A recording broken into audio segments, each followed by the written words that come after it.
That school bell signaling the start of class rings, and the protagonist remains seated silently in the classroom. Moments later, two classmates approach him and begin treating him with contempt, using him as the target of their bullying and trying to force him to run errands for them. The protagonist accepts their orders without resistance and continues his routine of obeying his classmates, reflecting that he was treated every single day as nothing more than a mere errand boy. He attributes this behavior to his extremely submissive personality, accepting that reality as an unavoidable part of his monotonous and hopeless life. A female classmate witnesses the bullying directed at the protagonist and decides to intervene, scolding the bullies for continuing to behave that way. To avoid getting into trouble, the two pretend that everything was just friendly joking between classmates, while the protagonist, already accustomed to the abuse, remains silent and does not expose their lie. The girl tries to confirm whether the protagonist is truly okay with the situation, but he denies that anything is wrong and even defends his own tormentors. Unable to understand his extremely passive attitude, she walks away in frustration, while the bullies continue maintaining complete control over him. The protagonist reflects that bullying is not sustained solely by the aggressors, but also by the indifference and actions of the people around them. In his view, victims, bullies, supporters, and bystanders all end up playing different roles that allow this cycle to continue. Alone on the school's rooftop, the protagonist reflects on everything he has endured and concludes that the real problem is not himself, but the society surrounding him. Convinced that the world is unjust and corrupt, he begins to see reality through a much darker perspective. Driven to despair after enduring years of humiliation, the protagonist loses the will to continue living and decides to throw himself from the school building. As he falls, he reflects that he never believed he was the true problem, but rather the cruel world and the people who never noticed the suffering that pushed him to such an extreme. After throwing himself from the building, Hidaka Masamune's life comes to an end. However, instead of disappearing, he unexpectedly awakens inside a massive hall before a throne, completely confused, while the people surrounding him celebrate the success of a mysterious ritual that seemed to have brought him to that place.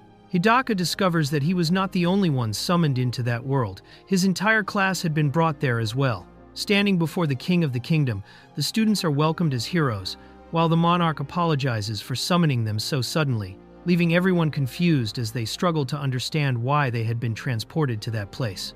The king explains that the kingdom of Greyberk has been waging war against evil entities for a very long time, and, after failing to find a way to win the conflict, decided to summon heroes from another world. According to an ancient prophecy, the chosen ones would possess extraordinary abilities and attributes, but part of the class grows suspicious of the explanation, beginning to question the situation and realizing that, in practice, they had all been kidnapped and brought into this world. To prove that magic truly exists in that world, the king demonstrates his power before the students with an overwhelming display of magic.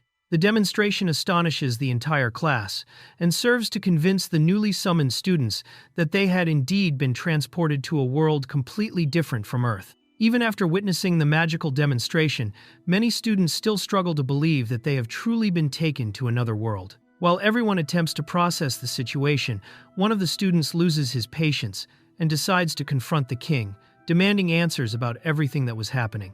One of the students reacts in anger and confronts the king, reminding him that they were nothing more than high school students and had absolutely no obligation to fight in an unfamiliar war. Another classmate manages to calm him down before the situation escalates further, while the king assures them that he never intended to harm them and explains that the summoning required an enormous effort precisely because the kingdom had placed great hopes in the summoned heroes. The king reveals that every summoned individual received a class and special powers upon arriving in that world, and that they could view their attributes through an ability called status.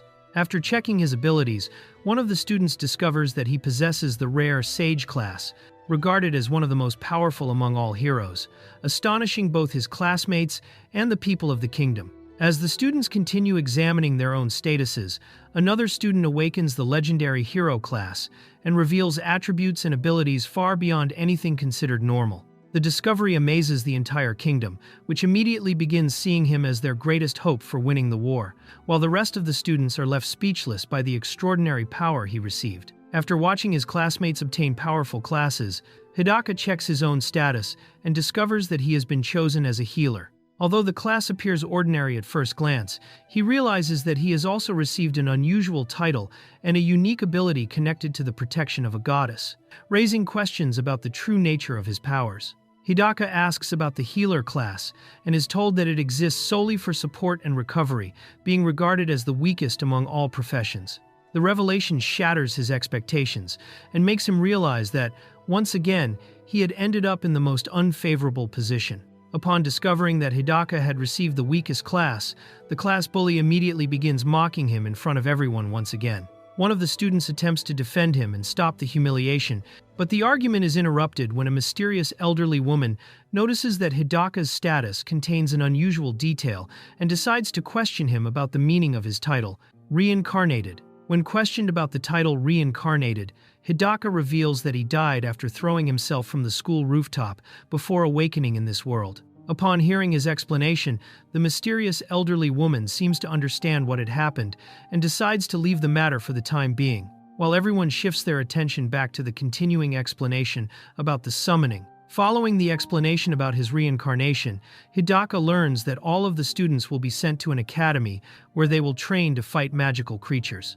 While his classmates head toward the dormitories filled with excitement and expectations, he continues to be the target of mockery and concludes that, even in another world, his life seemed destined to repeat the exact same cycle of suffering. After hearing yet another insult from the classmate who had tormented him since their days at school, Hidaka finally reaches his breaking point and confronts him. Exhausted by all the humiliation he has endured, he decides that he will neither follow the kingdom's orders nor continue accepting his situation, refusing to accompany the rest of the class.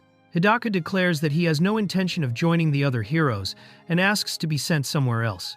The priestess attempts to convince him that healers are separated by a security system designed to protect them and facilitate the rescue of frontline fighters, but he rejects her explanation outright, making it clear that he has absolutely no interest in taking part in that war. The priestess loses her composure and reveals that the summoning consumed an extraordinarily valuable magical artifact created to bring forth great heroes capable of saving the kingdom. Frustrated that Hidaka received nothing more than the healer class, she treats him as an enormous disappointment, worrying about how the people would react after placing all of their hopes in the summoned heroes. While Hidaka remains silent in the face of her accusations, the class bully seizes the opportunity to humiliate him once again. Consumed by frustration, the priestess blames him for the failure of the summoning ritual and, overcome with rage, sentences him to death, believing that he had squandered the kingdom's greatest hope. Faced with a death sentence, Hidaka is overwhelmed by an intense sense of rage and despair. Convinced that he is once again being persecuted unfairly, he swears that he will destroy the kingdom, while the priestess orders his execution without displaying the slightest trace of compassion. Consumed by fury after being sentenced to death, Hidaka vows revenge against everyone responsible for his suffering. His declaration shocks everyone present, while the priestess remains determined to eliminate him immediately, viewing him as a threat that must be destroyed before he has the chance to act. After escaping his execution, Hidaka awakens alone inside a dark cave and begins wandering without knowing where he is or how much time has passed. As he struggles to understand his circumstances, he checks his status once more and discovers a cruel description labeling him as someone obsessed with another world, making him realize that even the very system governing that universe seemed to mock his existence. Alone in the depths of the cave, Hidaka continues exploring until he comes across several treasure chests. Initially filled with hope, he soon realizes that one of them is actually a dangerous monster in disguise. Armed with nothing more than a torch he found along the way, he understands that he has entered a place far more dangerous than he had ever imagined. Hidaka decides to open every treasure chest in search of supplies, and after finding several of them completely empty, he finally discovers a small, mysterious vial. Unsure whether its contents are poison or something useful, he begins examining it carefully, noticing only that it does not appear dangerous at first glance. While examining the strange vial, Hidaka suddenly begins hearing a mysterious voice encouraging him to drink all of its contents in order to obtain greater power. Confused and unable to determine where the voice is coming from, he realizes that some invisible force seems to be guiding him through the cave. After hearing the promise that the mysterious liquid could grant him power, Hidaka hesitates and begins reflecting on everything he had suffered throughout his previous life. Remembering that he had always wished for another chance in a different world where he could live differently, he seriously begins considering drinking the contents of the vial, believing that this might be his only opportunity to change his fate. Convinced that this may be his only chance to alter his destiny, Hidaka decides to risk everything and drinks the contents of the mysterious vial. In the very next instant, a violent reaction engulfs his body as the container shatters into pieces, signaling that he has triggered something completely unknown. While Hidaka disappears, the remaining students are taken to the National Academy of Aries, where they will begin their training as the kingdom's heroes.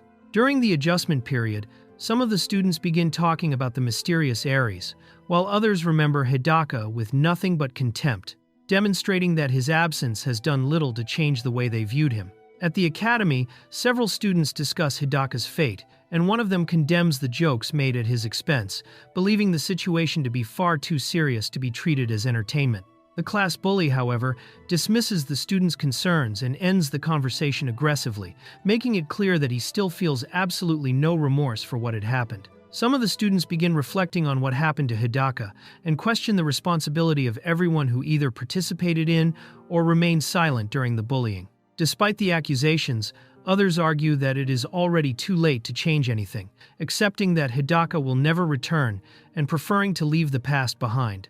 After drinking the contents of the mysterious vial, Hidaka loses consciousness due to the overwhelming pain caused by the reaction inside his body. When he awakens some time later, he realizes that he is still alive and, despite the unbearable suffering, concludes that nothing appears to have changed, leaving him confused about the true effects of the strange potion. After regaining consciousness, Hidaka notices that his vision seems slightly sharper, but he cannot detect any significant changes caused by the mysterious potion. Without allowing himself to expect too much, he decides to continue exploring the chamber and discovers the final treasure chest that remains unopened, hoping that he will finally find something useful. As soon as he opens the final treasure chest, Hidaka is ambushed by a gigantic mimic that attempts to devour him in a single bite. Desperate, he narrowly escapes the attack, but the creature immediately begins chasing him, forcing him into a frantic struggle to survive. While desperately fleeing from the mimic, Hidaka is wounded during the relentless chase. With no other alternative available, he repeatedly casts healing magic on himself to close his own wounds while continuing to sprint through the dungeon's corridors, struggling to survive the creature's relentless pursuit. After escaping from the mimic, Hidaka realizes that his only means of staying alive is by continuously using healing magic on himself. While lamenting his inability to fight monsters directly, he notices an unexpected change in his status. The mysterious potion had awakened an advanced, unique skill, granting him a new power connected to the goddess and the god of vengeance. As he analyzes his newly acquired ability, Hidaka discovers that it is capable of reversing the effects of magic and attributes, transforming healing techniques into devastating offensive spells. After putting the ability to the test, his recovery spell is converted into an erosion attack, making him realize that he had finally found a way to fight and survive in that world. After fully understanding the true effect of his newfound ability, Hidaka decides to confront the mimic once again, instead of continuing to run away. Even though he is overwhelmed by fear, he chooses to risk his own life in order to take revenge on the creature that tore off his arm, believing that this would be the first step toward no longer being the weak person he had always been. Determined to test his new ability, Hidaka uses erosion magic against the mimic and manages to destroy the creature with a single attack. After winning his first battle in that world, he discovers that his divine ability also grants rewards for defeated enemies, making him realize that this strange power could become the key to both his survival and his growth. After defeating the mimic, Hidaka receives a tremendous amount of experience, levels up, and unlocks numerous rewards, including new abilities, an unlimited storage chest, and recovery items. Realizing the enormous potential of these rewards, he concludes that this reward system may be the key to becoming increasingly stronger and surviving in that hostile world. Hidaka continues receiving a succession of evolutions and discovers that even his spells are capable of leveling up. Within only a few moments, his healing techniques and support abilities are enhanced to their maximum level, while also unlocking new effects, making him realize that his growth in that world was far faster and more extraordinary than he had ever imagined. While Hidaka struggles to survive in the depths of the dungeon, the other heroes begin their training at Aries Academy. During a magic exercise, one of the students loses control of a spell and causes a massive explosion, earning a stern reprimand from the instructor, who tells him to improve his concentration before continuing the training. During the training session at the academy, the instructor explains that explosive magic possesses tremendous destructive power, but requires absolute mastery in order to be used without assistance. He reminds the students that learning to control such power is essential if they hope to confront demons in the future, emphasizing that this responsibility is part of every hero's duty. While some students show insecurity during the training, the instructor reinforces that simply possessing powerful abilities does not make someone a true hero. He explains that titles are nothing more than symbols, and that only those capable of mastering their own magic and overcoming hardships will truly be able to fulfill the role entrusted to them. Hidaka accepts the words of the mysterious power and drinks yet another vial, determined to continue strengthening his abilities no matter the cost. While exploring the dungeon, Hidaka discovers an abandoned pantry and finally secures a reliable source of food to continue surviving. After getting some rest, he decides to investigate another room and, upon entering, is greeted by a mysterious voice that seems to recognize his arrival and welcomes him in an unexpected manner. After wandering alone through the dungeon for a long time, the protagonist finds food and even tastes alcohol for the first time before entering a mysterious chamber. While exploring the area, the protagonist encounters an adventurer who had been living in complete isolation for 150 years. During their conversation, he learns that this place is unlike anything he has ever seen before, and gradually realizes that he is standing before someone incredibly ancient and mysterious.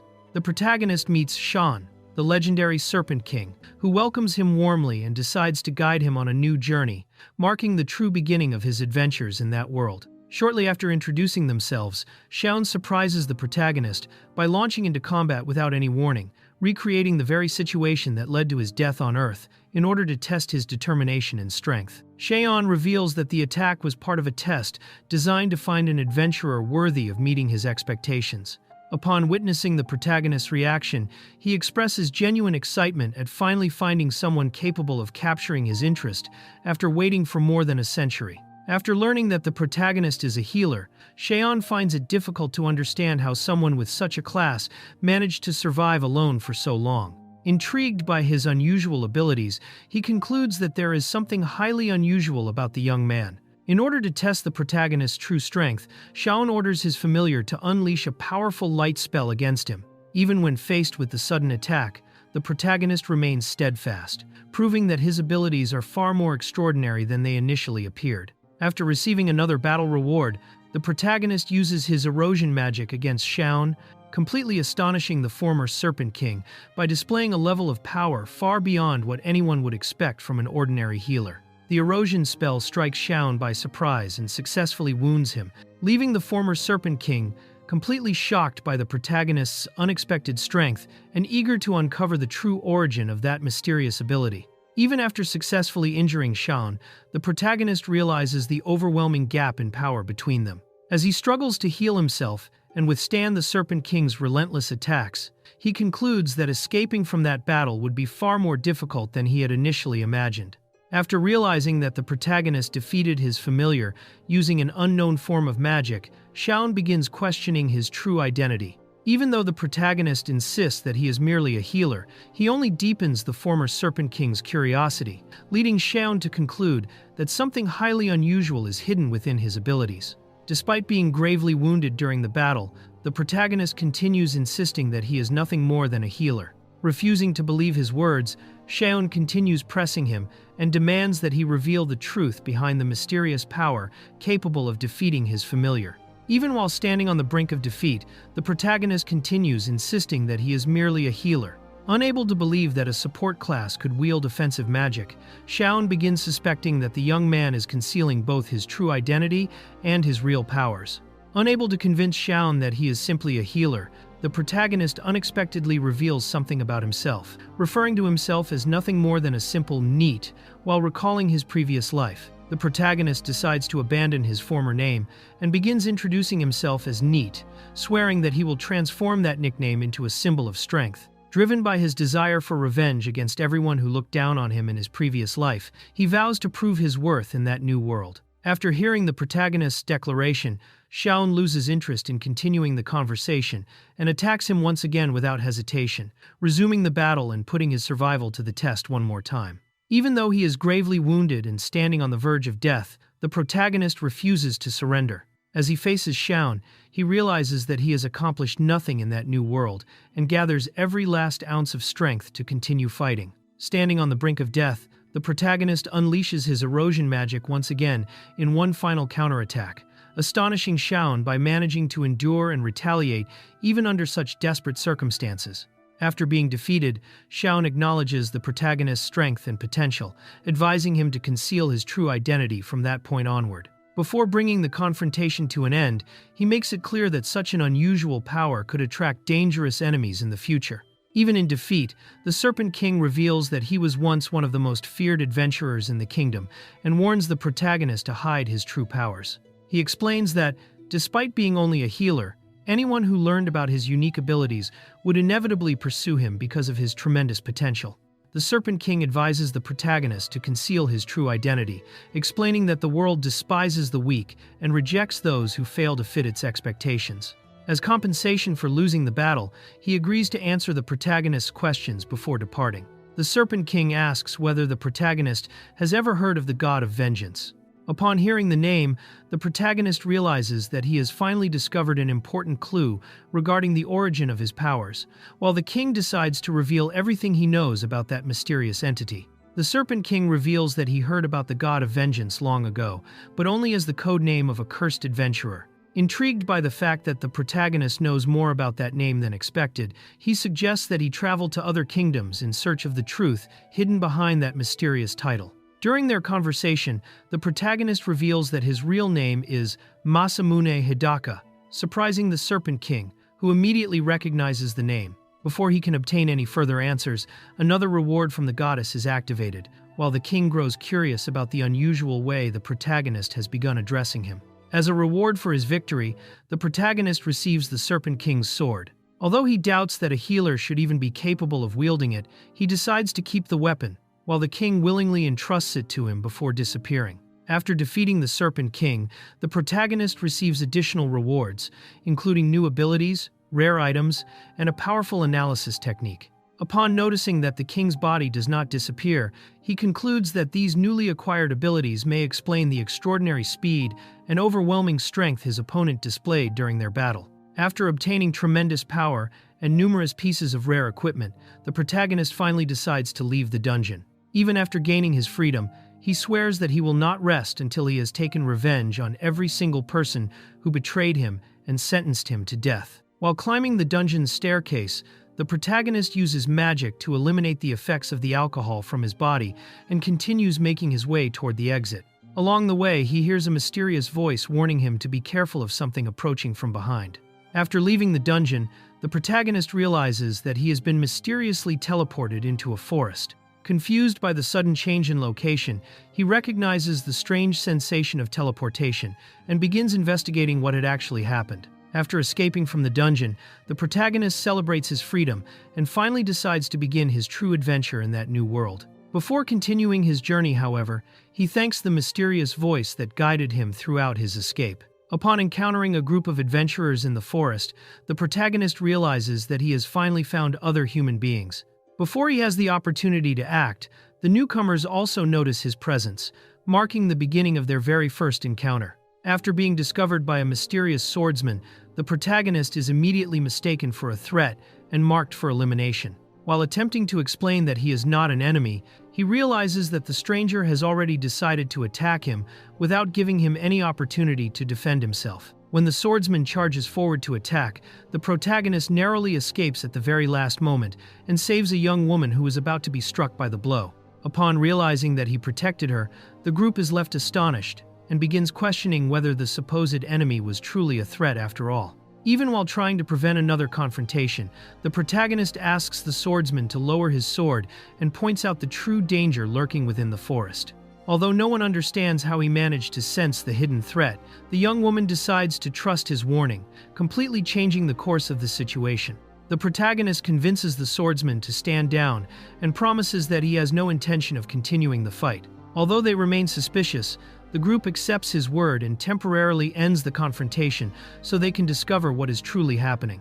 After bringing the conflict to an end, the protagonist decides to continue on his own path. However, before he can leave, The group calls him back to thank him and attempts to speak with him for the first time without any hostility. After introducing themselves, the mysterious swordsman invites the protagonist to travel with his group. Although he is suspicious of the offer, he realizes that this may be the best opportunity to learn more about this new world. After refusing the invitation and going on his way, the protagonist is caught by surprise when one of the adventurers unleashes a rain of fireballs at him, starting an unexpected new confrontation. Even while trying to avoid the fight, the protagonist is cornered when the adventurer releases a powerful storm of flames. Faced with the devastating attack, he realizes that the situation has completely spiraled out of control. The adventurer reveals that she only wanted to test the protagonist's strength and tries to discover his true class.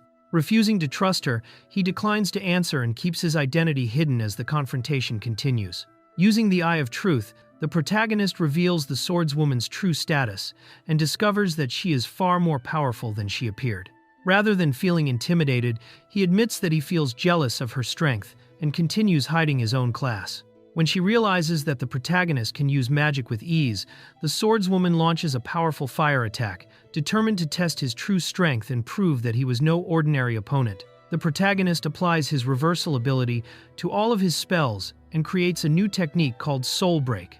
Without knowing the full extent of its power, he decides to keep it ready and only test it during a real battle. Upon seeing the massive magical attack approaching, the protagonist realizes that this is the perfect opportunity to test his new ability. Without hesitation, he extends his hand and activates the Soul Break technique for the very first time. The protagonist's new technique completely destroys his opponent's magic circle, interrupting her spell and leaving her shocked when she realizes that her magic was nullified with extreme ease. When she realizes that the protagonist is about to retaliate, the girl desperately intervenes and begs him to spare her companion's life, admitting that he was in the wrong and asking for a second chance.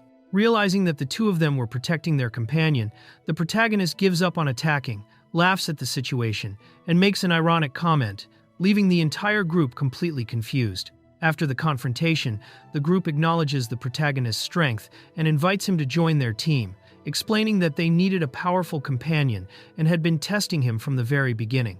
The mysterious swordswoman reveals that she belongs to a powerful organization and attempts to recruit the protagonist, promising any reward in exchange for his help, since they desperately needed someone with his level of strength. The protagonist refuses the offer, stating that they could not give him what he truly wanted. Even so, the group gives him a communication ring, asking him to think it over before making a final decision. The swordswoman reveals that her organization, Dragonheart, fights to eliminate corruption, but the protagonist refuses the invitation and simply accepts the communication ring before continuing on his own path. The protagonist discovers that the group will be heading off to investigate a kingdom where heroes were recently summoned, while also realizing that the mysterious spatial magic they used was something extremely rare. While talking with the group, the protagonist hides his true identity and introduces himself only as Neat, determined to keep his real name secret as he continues on his way. Neato finally reveals his true name. Shortly afterward, he is surrounded by a pack of wolves and, instead of panicking, becomes excited to encounter his first enemies since leaving the dungeon. Excited to finally find monsters, Neato decides to test his new power. Before attacking, he uses the Eye of Truth to analyze the pack's status and evaluate his enemies. After analyzing the monsters, Neato discovers that the wolves are only level 8. Considering them far weaker than he expected, he decides to defeat them quickly in order to gain experience and rewards. Neato is approached by a young knight who checks whether he is unharmed, while he only responds shyly, unable to understand why she suddenly appeared. Using the Eye of Truth, Neato analyzes the knight, discovers that she is far stronger than the wolves, and realizes that, despite having been saved, she seems intrigued by his indifferent reaction. Right after the battle, Neato meets a merchant named William and his bodyguard Keith, establishing a new connection as he continues his journey through the new world. During the journey, Neato finally introduces himself by his true name and gets to know Sierra better. The merchant then explains that she was escorting the caravan toward the city of Razhausen in exchange for a ride. During the trip, Neato apologizes for causing trouble, but the merchant reassures him and explains that escorts are indispensable for anyone transporting goods. As they talk, he mentions that he was impressed to see one of the legendary Knights of the White King act in person, while Sierra downplays the incident and leaves Neato visibly embarrassed by her compliments. During the journey, Nito asks about the Knights of the White King, and William explains that they form the elite unit directly subordinate to the King of Razhausen, a kingdom ruled by the same royal family for generations. Despite the Order's fame, he reveals that its members almost never appear in public, creating countless doubts and rumors about what they truly do. As the conversation continues, William remarks that finding a member of the Knights of the White King in such a distant place was almost a miracle. Sierra responds humbly to the merchant's words, but he insists that her reputation is known by many people. Watching the young knight smile, Nito cannot help feeling that she resembles the typical heroine of that new world, admired both for her strength and her fame. William explains that he was one of the best-known merchants across several countries because he dealt in rare and valuable items, which was why he always needed to travel under escort. Both Sierra and Nito thank him for the praise they receive, showing humility in the face of his recognition. Then, curious about the strange traveler, William asks what Nito was doing in that region, and he simply answers that he intended to go on a small adventure before continuing on his way. During the journey toward the capital, Nito confirms that he intended to visit the Adventurers Guild, imagining that it would be the ideal starting point for beginning his new life in that world. Sierra offers to guide him there once they arrive in Razhausen, but soon afterward, she asks an unexpected question about his class, leaving Nito immediately surprised and worried about how he should answer. When asked about his class, Nito remembers the advice to hide his true identity and decides not to reveal that he is a healer. While thinking about inventing another profession, he concludes that Sierra would hardly believe such a simple lie. When the conversation shifts to forming adventurer parties, he replies that he intended to join a team if he found a suitable one, keeping his true class and powers hidden. During the journey, Sierra offers to help Nito find a party at the Adventurers Guild. Although she admits that the healer class faces many difficulties, she encourages him to keep moving forward, believing that he could still earn his place as an adventurer. Sierra explains that class does not limit the use of weapons or offensive magic. Upon discovering this, Nito realizes that a healer could also fight normally, completely changing his view of the possibilities of that class. Nito asks whether a healer could use offensive spells, but learns that this type of magic is normally exclusive to sorcerers.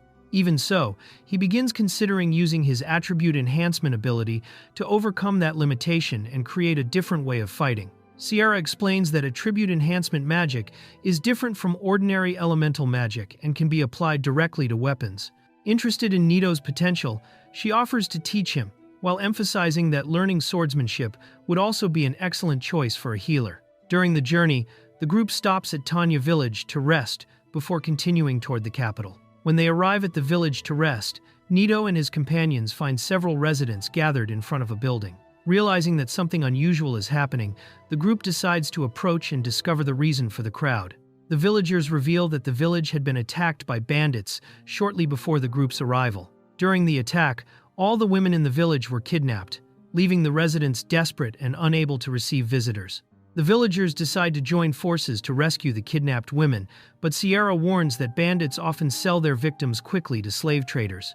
Because of this, the group concludes that they needed to act as quickly as possible before it was too late. Sierra decides to lead the rescue mission in place of the villagers and organizes a small group to accompany her. She then asks whether anyone knew where the bandits had fled, and one of the villagers claims to know the way. Sierra takes command of the rescue and asks the villagers to leave the mission to her. After gathering help, she asks if anyone knew where the bandits had escaped to, and a villager offers to guide them to the hideout. A boy named Jack reveals that he followed the bandits to their hideout and discovered where the kidnapped villagers were being held. The village chief explains that Jack's mother was his only relative and had also been taken by the criminals. Jack begs them to save his mother and the other kidnapped villagers. Accepting his help, Sierra allows the boy to guide the group to the bandits' hideout, and they quickly arrive at the enemy camp. The group organizes a plan to invade the bandits' camp. While Sierra and Keith would eliminate the guards outside, Nito is ordered to remain hidden and wait for the signal to act. Before the invasion, Sierra asks Nito to simply provide support to the group, since she believed healers were not suited for combat. Without revealing his true strength, Nito decides to follow the plan and observe the abilities of the Knights of the White King. While the group waited in the village, William remained confident that Sierra and the others would be able to rescue the hostages, believing in their strength even in the face of danger. Sierra easily defeats the bandits who were keeping the villagers imprisoned, impressing Nito with her strength and bringing the battle to a quick end. After freeing the villagers, the group decides to return to the village. Despite the victory, Nito finds the mission suspiciously easy, and Sierra remains on guard, suspecting that a hidden threat may still exist. While escorting the villagers back, a group of criminals appears to stop their escape. Sierra immediately realizes that the true confrontation was still far from over. Nito realizes that the attack on the villagers had been a planned trap. Meanwhile, Sierra identifies the criminals' leader as Oliver Joe, a former knight from the capital who now commands a dangerous group of bandits. Sierra recalls that Oliver had massacred his own men and burned down a city before disappearing. Now the leader of a bandit group, he shows no remorse for the past, leaving Sierra intrigued by the reasons behind his change. Oliver reveals his contempt for kings and authorities, claiming that he only followed orders in the past. Sierra tries to defend the kingdom, but he counters by saying that people who blindly follow power end up repeating the same cruelties. After provoking Sierra, Oliver orders his men to kill everyone present. To protect the villagers, Sierra tells Nito to flee with them while she stays behind to face the enemies. Sierra faces the bandits alone and unleashes a powerful ice storm, striking several enemies at once and stopping their advance. While Sierra was facing Oliver, one of the bandits tried to attack the villagers from behind. Nito noticed the danger and acted quickly to stop the attack, protecting the civilians before it was too late. While protecting the villagers, Sierra easily defeats another bandit. Nito watches her combat skills in awe, while the survivors ask her to stay focused on the battle. Oliver captures Jack and uses him as a hostage to provoke the villagers and destabilize Sierra, accusing the group of abandoning the boy during their escape.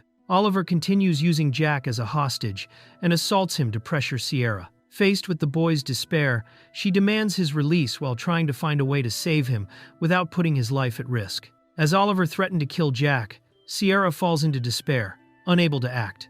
Realizing the situation, Nito decides to intervene before the boy can be executed. Nito surprises Oliver with a sudden attack from behind, wounding him and forcing him to release Jack.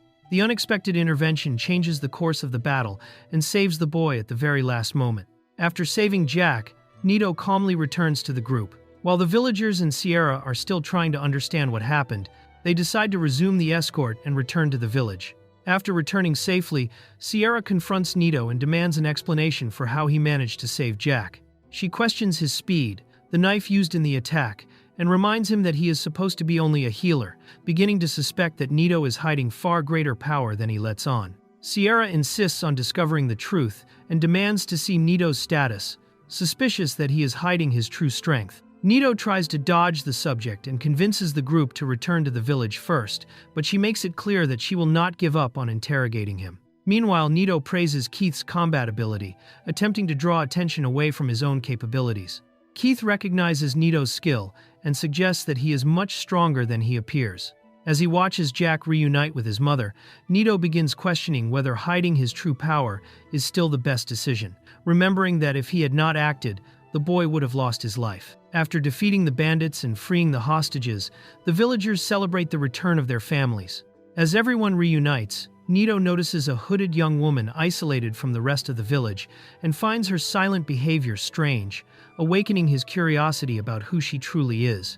The villagers explain that the mysterious hooded girl does not belong to the village and that she was already imprisoned when the bandits arrived. Since she remained silent the entire time, no one knows where she came from or why she was captured. Upon hearing this, Sierra concludes that the girl was probably only frightened and decides to take her with them to protect her. Sierra decides to take the mysterious girl to the capital to try to discover her origin and help her return home. When he realizes that she has nowhere to go, Nito offers to accompany her if she needs help, showing concern for the stranger. While Sierra tried to reassure the hooded girl, Nito also offered to help her if necessary. The unexpected closeness made Sierra show a faint trace of jealousy, but the girl, for the first time, reacted and discreetly pulled Nito closer, indicating that she was beginning to trust him. Sierra decides to leave the girl in Nito's care, and, to his surprise, the young woman finally breaks her silence. She reveals that she did not like Sierra, says that she only trusts Nito, and shows that she had been capable of speaking the entire time, leaving the protagonist intrigued by her behavior. The mysterious girl finally reveals her name, Toatrika. Upon hearing her introduction, Nito is completely surprised by the unexpected revelation, realizing that she was beginning to trust him. As the girl begins introducing herself as Toa, Nito finally decides to reveal his true name to her, not wanting to continue lying. Upon hearing his introduction, Toa continues silently observing the protagonist, showing an unexpected interest in him. Nito asks Toa to keep calling him Nito in front of other people and tries to learn more about her past. However, the girl reveals that she does not know where she came from and only remembers waking up in the forest before being captured by the bandits. With no clue about her origin, the two conclude that they will need to find her true home on their own. During the night, William talks with Keith about Sierra's strength. Keith recognizes that she is extremely powerful and admits that he would stand no chance against the Knight of the White King, while William realizes that the group's greatest obstacle may be the mysterious healer accompanying her. As they talk, William comments that the healer class would make Nito's life very difficult as an adventurer. However, Keith surprises him by saying that Nito is, in fact, a true monster in combat, further awakening William's curiosity about the protagonist. The next morning, the group leaves the village and resumes the journey toward the capital. While Toa remains by Nito's side throughout the entire trip, the villagers say goodbye gratefully for the help they received and wish the travelers good luck. During the journey, Sierra keeps pressing Nito to explain how a healer managed to defeat such a powerful enemy. Unsure how to justify his strength without revealing his secrets, the protagonist feels increasingly cornered and begins questioning whether he can truly continue hiding his real identity. To keep his secret, Nito reveals only his status window and explains that he defeated the enemy using his unique high-speed skill to take the opponent's knife. The explanation convinces Sierra and William, allowing the protagonist to hide his true strength without raising further suspicion. After days of travel, the group finally spots the royal capital of Razhausen. As Nito observes the imposing city with anticipation, Toa remains restless, showing signs that arriving at the new destination may awaken old memories. Upon arriving in the capital of Razhausen, Nito, Sierra, and Toa say goodbye to William, who continues on to deliver his cargo to the castle. Grateful for their help during the journey, the merchant departs, while the trio begins their journey through the bustling capital. After arriving in the capital, Sierra takes Nito and Toa to the Adventurers Guild. As they observe the movement inside the place, Nito finally prepares to begin his career as an adventurer in that new world. At the Adventurers Guild, Nito begins his official registration and must undergo a status evaluation.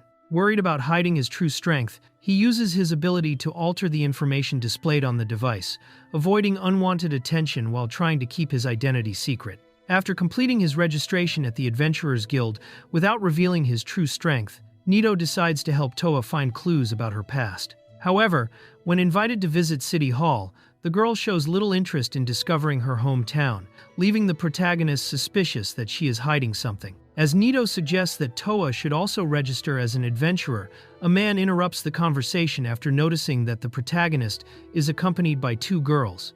The scene draws the attention of nearby adventurers, who begin teasing Nito about his unexpected popularity. Several adventurers begin mocking Nito for being a healer and try to intimidate him, even threatening to take his companions from him. Despite being surrounded by provocations, the protagonist remains calm while Toa watches the situation with obvious distrust. As several adventurers continue provoking Nito and trying to distance Sierra from him, the situation is interrupted by the arrival of Annette and other knights. They find Sierra safe and bring the tense atmosphere inside the guild to an end. Annette meets Nito and Toa at the guild, explains that she met them during the journey to the capital, and thanks them for helping Sierra. She then invites Sierra to head to the castle, while Nito and Toa remain behind, watching the group depart. While waiting, Nito witnesses a C-rank adventurer harassing Sierra and underestimating her strength because of her rank. Before the situation can worsen, Annette appears, knocks the man down with ease, and takes Sierra away, leaving everyone impressed by the difference in power between them. Upon arriving at the castle, Annette says goodbye to Nito and Toa to fulfill her duties and asks him to look after the mysterious girl. Before leaving, Sierra tells them where they can find her if they need help, leaving the two of them alone to follow their own path in the capital. After parting ways with his companions, Nito realizes that he has no money and no plan for moving forward in the capital. As he thinks about what to do, he and Toa end up drawing the attention of a local resident, who approaches curiously after noticing their unusual appearance. A merchant notices that Nito and Toa have no money and finds it strange that they managed to travel all the way to the capital under those conditions.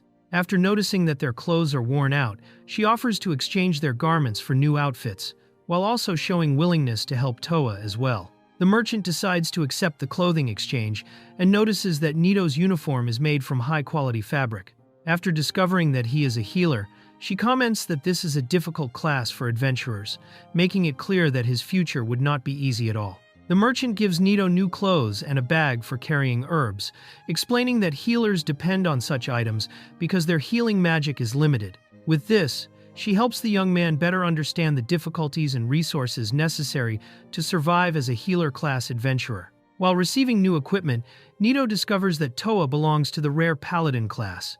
After checking her status, he is surprised by her extremely high attributes and realizes that she is far more powerful than she appears, confirming that he is traveling alongside an elite warrior. As he talks with the merchant, Nito learns that the paladin class combines magic and swordsmanship, being considered one of the most powerful classes in the world. At the same time, he reveals that he knows almost nothing about the demon race, making it clear that he still understands very little about many aspects of that new world. As he learns more about that world, Nito discovers that demons live beyond the Great Forest and are born with tremendous magical power, although few people know many details about them. The merchant also finds the unlikely partnership between a human healer and a powerful demonic paladin strange, while the conversation is interrupted by the arrival of a new visitor at the shop. After changing clothes, Nito receives a new set of equipment, while Toa also obtains a sword to use on their journeys. Grateful for the help, he says goodbye to the merchant and leaves with a renewed appearance, finally prepared to begin his life as an adventurer.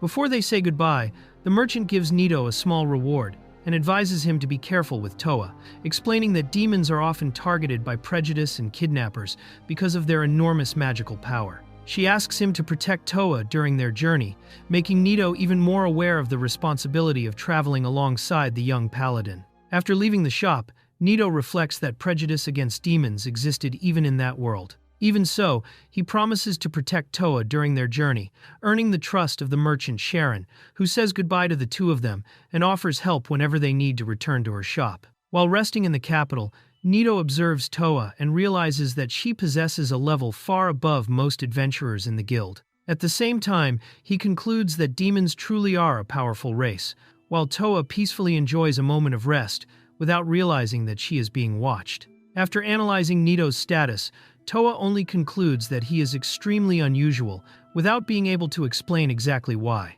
She then asks why someone so strong was captured by bandits, and Nito discovers that she had allowed herself to be captured on purpose, simply because she was afraid. During the conversation, Nito discovers that Toa had been in a castle before being found in the forest, which leads him to imagine that she may have a noble origin among the demons. However, Toa avoids giving any explanation and merely says that she did nothing important before everything happened. Toa reveals that she spent her entire childhood inside a castle, training in magic and swordsmanship every day. Never being allowed to leave the walls, she lived waiting for her family to come home, which makes Nito understand why she knew so little about the outside world. While reflecting on everything that had happened, Nito realizes that Toa never knew the world beyond the castle walls, and that her fear was the result of that isolated upbringing. Comparing her to himself, he concludes that both of them were discovering that new world for the first time, only through different paths. Nito defeats several monsters in the forest using his speed and magic, managing to gather enough materials to pay for lodging at the inn. With the hunt complete, he continues traveling alongside Toa in search of resources to begin his life as an adventurer. While analyzing the defeated monsters, Toa explains that ordinary creatures leave their bodies behind after dying, unlike dungeon monsters, which disappear. She also reveals that Momono are intelligent beings, capable of speaking the human language, making Nito realize that the enemy he had faced earlier belonged to a completely different race from ordinary monsters. Upon returning to the guild, Nito turns in the 10 goblin fangs as proof that the mission has been completed. After confirming the quantity, the receptionist approves the reward and prepares to hand over the payment for the completed job. After finishing the mission, Nito and Toa decide to look for an inn to rest. While searching for a place to spend the night, a staff member helps them by recommending an available lodging. Soon afterward, an elegant man approaches Toa, shows great interest in her, and asks to know her name, drawing the pair's attention. The man discovers that Nito had only just become an adventurer and realizes that he is still a beginner. After hearing that his first mission was eliminating goblins, he shows surprise at the achievement and concludes that Nito still does not know his reputation, implying that he is someone quite famous among adventurers. Even after explaining that he had only just started as an adventurer and that low-level missions paid very little money, Nito tries to end the conversation and continue on his way with Toa. However, the man keeps insisting on speaking with the young woman, completely ignoring Nito and showing that he did not intend to give up so easily. As the man continues trying to convince Toa to accompany him, he boasts that he is strong enough to hunt creatures far more dangerous than goblins and looks down on Nito for being nothing more than a novice healer. At the same time, other adventurers comment that the man's arrogant behavior would likely cause his career to fail before it even truly began. While the man continues trying to convince Toa to go with him by offering her a better life, Nito realizes that his intentions are suspicious and decides not to waste any more time on the situation. Without showing any interest in arguing, he calls Toa to leave, while the young woman remains silent. When the man continues bothering Toa, she loses her patience and unleashes powerful lightning magic, electrocuting him in front of everyone inside the guild. The adventurer instantly collapses, leaving those present completely shocked by the young woman's strength. Paying no attention to what happened, Toa simply turns to leave, and Nito follows her, holding her hand as the two leave the unconscious man behind. After leaving the guild, Toa walks away in silence. Nito runs after her, manages to make her stop, and tries to understand why she was so shaken. Nito asks why Toa did not respond to the man's provocations, since she was strong enough to face him. She explains that precisely because she had such power, she chose to ignore him, believing that arguing would only create unnecessary trouble. Toa loses her composure and scolds Nito for accepting the insults in silence. Outraged, she asks why he was not bothered by being humiliated, while Nito admits that it really did bother him, leaving the young woman even more indignant with his attitude. Nito admits that he was irritated by the provocations, but he believes revenge does not solve everything. Seeing Toa crying because of him, even though the two of them had only just met, he apologizes and tries to make her understand that he did not want to create an even worse situation. Toa thanks Nito for getting angry on her behalf, saying that she will try to avoid trouble in the future. Nito explains that he will also try not to get irritated so easily, and the two end up agreeing to handle situations like that better from then on, while Toa still lightly teases him by saying that he became too nice because of her. Toa reflects on how she had never been saved by anyone before and feels happy about the connection she has created with Nito. Meanwhile, Nito decides to change his way of thinking, feeling that for the first time he understands what it means to be saved by someone and now has another reason to keep moving forward. While eating together at an inn, Nito and Toa share a simple meal and talk about the world and their experiences. Nito realizes that Toa lacks basic knowledge about food and life outside the castle, raising even more questions about her past and reinforcing just how inexperienced she still is outside her former protection. As they continue the journey and keep talking, Nito begins to worry about how much he still needs to learn about Toa and the world around her. Toa, on the other hand, is happy to enjoy new meals and accepts without much concern the idea of taking better missions the next day, showing that she is beginning to adapt to life as an adventurer by his side. Nito and Toa spend the night at an inn, resting after the beginning of their journey. In the simple room, the two begin getting used to the new routine of adventures, realizing that they are moving forward together through the world while sharing more and more experiences outside the city. At the inn, Nito and Toa share a room and begin establishing trust. He tries to make Toa comfortable, offering her the bed and worrying about her well-being, while she shows that she already trusts him enough to accept the situation without hesitation. Little by little, the two grow closer and create a more natural dynamic as traveling companions. Nito and Toa end the night sharing the same bed, uncomfortable at first, but eventually relaxing and falling asleep after getting used to each other's presence. Nito cannot sleep, clearly nervous about sharing the bed with Toa. She notices and tries to start a conversation, asking whether he is already asleep. Still awake and completely awkward, he answers that he is not. Toa reveals that she was always very lonely in the castle. Her family was almost never home, her sister never returned, and she spent her days isolated, speaking only with the pixies, a constant loneliness that marked her childhood. Toa says that she no longer feels lonely because she is with Masamune. He also responds shyly that he now feels better beside her. Nito is woken up early in the morning by Toa, but realizes that it is already almost noon. The two exchange an awkward good morning, still sleepy and uncomfortable after the night together, while trying to understand the situation naturally. Toa unexpectedly appears wearing only her underwear, leaving Nito completely shocked and extremely embarrassed.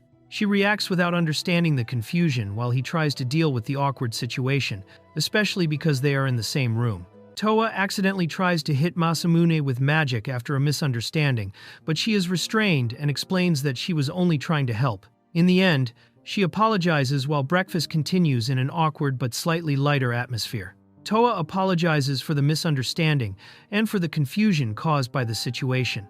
Masamune says that everything is fine and that he was not truly hurt, while they clarify the nicknames and the mood becomes calmer again during the meal. Toa asks to be called Nito, only in private, explaining that it is a name used only between them. Masamune understands that she has a Gikoku name, a special name or way of referring to someone, and the atmosphere becomes lighter as they continue talking during the meal. Toa explains that people from that country use names similar to his and asks what Masamune plans to do as an adventurer. He answers that he needs money and accepts a guild mission, officially beginning his new life in that world. Toa asks to accompany Masamune on the mission, saying that she can help and even use the guild request as a reason to go with him. He is somewhat surprised, but accepts, and the two decide to set out together for the next task. Theo explains the guild's ranking system and informs them that, thanks to his support, the two can accept higher-level missions. As they continue talking, he reveals that he used to do this kind of work before serving the kingdom. Theo discovers that knights also need to register as adventurers. To avoid suspicion, he decides to act only as an adventurer, since his identity as a knight is unknown to most people. While examining the guild board, Theo realizes that he cannot read the notices written in that language. Upon noticing a specific mission, he decides to ask what it is about before choosing the next job.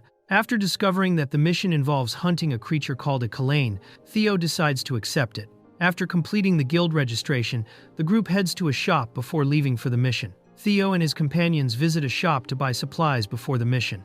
There, they discover that the Kalane creature emits a sound capable of paralyzing its victims, making it essential to bring special medicine to protect their hearing before heading into the forest. When they visit the shop, Theo and his companions are recognized by the merchant, who remembers their previous adventure and realizes that Toadono is a paladin. After leaving the city, the group heads toward Grill Forest to begin the hunt for the Kalane creature. While crossing the forest, Theo discovers that Toadono possesses the extremely rare paladin class, considered unique in the kingdom. Realizing that the information is confidential, the group quickly tries to end the subject before continuing the mission. During the journey through the forest, the group finds a gravely injured adventurer. While giving him aid, they discover that he and his companions had entered the woods to hunt orcs, but something unexpected happened, leaving the survivor completely shaken. The adventurer reveals that his group entered the forest to hunt orcs, but ended up encountering goblins and other creatures behaving strangely. When they decided to investigate the source of the anomaly, they came face to face with a Kalane, turning the mission into a true nightmare. The survivor explains that the creature they encountered was a Kalane unlike any other, with its body wrapped in a mysterious glow. Upon hearing the description, the group realizes they may be dealing with an extremely unusual and far more dangerous variant. As the survivor finishes his story, an unexpected attack tears through the forest.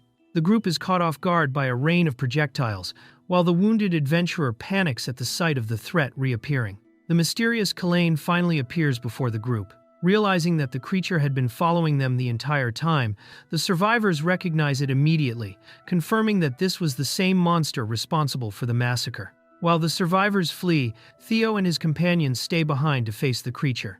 After analyzing the monster up close, Theo realizes that despite its unusual appearance, it is still a Kalane, but in a form completely different from normal. Theo explains that monsters are also classified by threat levels.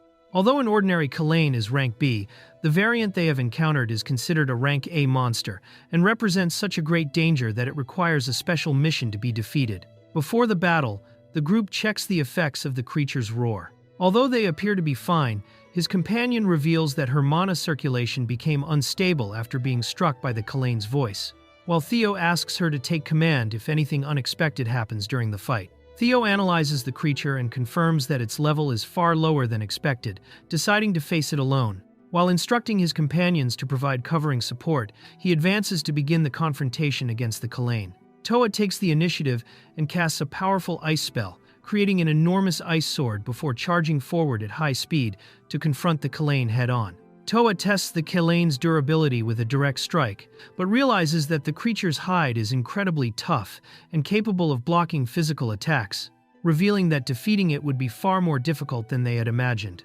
After realizing that physical attacks are not enough, Toa changes her strategy and unleashes a powerful lightning spell, attempting to exploit the Kalane's weakness with an elemental attack. When he realizes that the magic has no effect, Theo concludes that the source of the Kalane's power lies in its horns. The group changes its strategy and decides to destroy them first, while the creature prepares to counterattack. As the group attempts to carry out the new plan, the Kalane fires an enormous beam of light that tears through the forest, forcing everyone to react immediately in the face of the devastating attack. Faced with the Kalane's overwhelming beam of light, Toa creates two magical barriers simultaneously and successfully blocks the attack. While she holds back the creature's assault, Theo observes the situation and looks for an opportunity to put the plan into action. Even after enduring the group's attacks, the Kalane remains completely unharmed.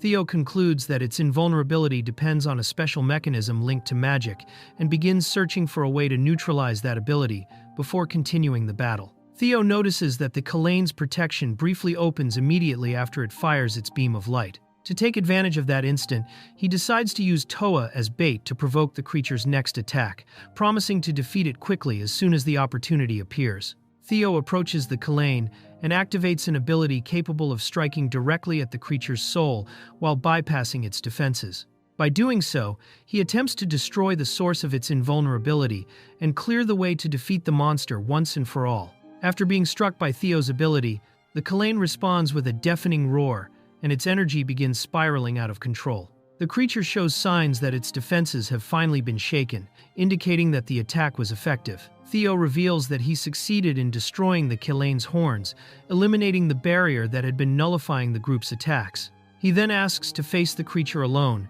and requests that his companions keep everything they witnessed about his true powers a secret. After the battle, the incident is quickly reported to the kingdom's authorities. During the report, those in charge reveal that they discovered a Kalane surrounded by mysterious particles of light within Grill Forest and begin an investigation to determine the origin of the anomaly. The report reveals that 4 adventurers encountered the strange Kalane in Grill Forest.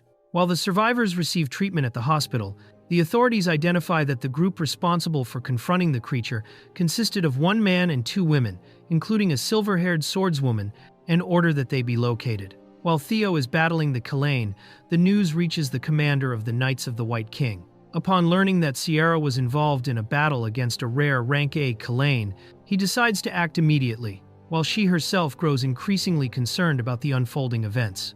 While confronting the Kalane, Theo recalls an ability he obtained 2 days earlier after analyzing the powers of Oliver, a fire magic user. Realizing that he cannot directly wield elemental magic, he begins evaluating which copied abilities might give him an advantage against the creature.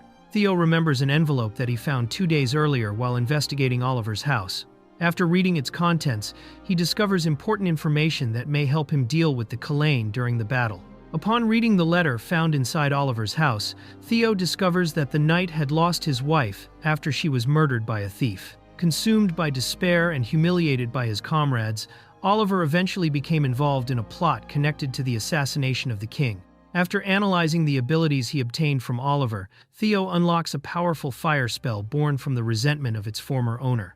Although he still does not fully understand its origin, he realizes that this technique may be the key to defeating the Kalane. While studying the ability inherited from Oliver, Theo imagines reversing its nature using a special power. The attempt succeeds, transforming the spell into a completely new technique that may prove far more effective against the Kalane. Theo successfully reverses Oliver's magic completely, transforming the original technique into a new ability called Goddess's Tears of Blood.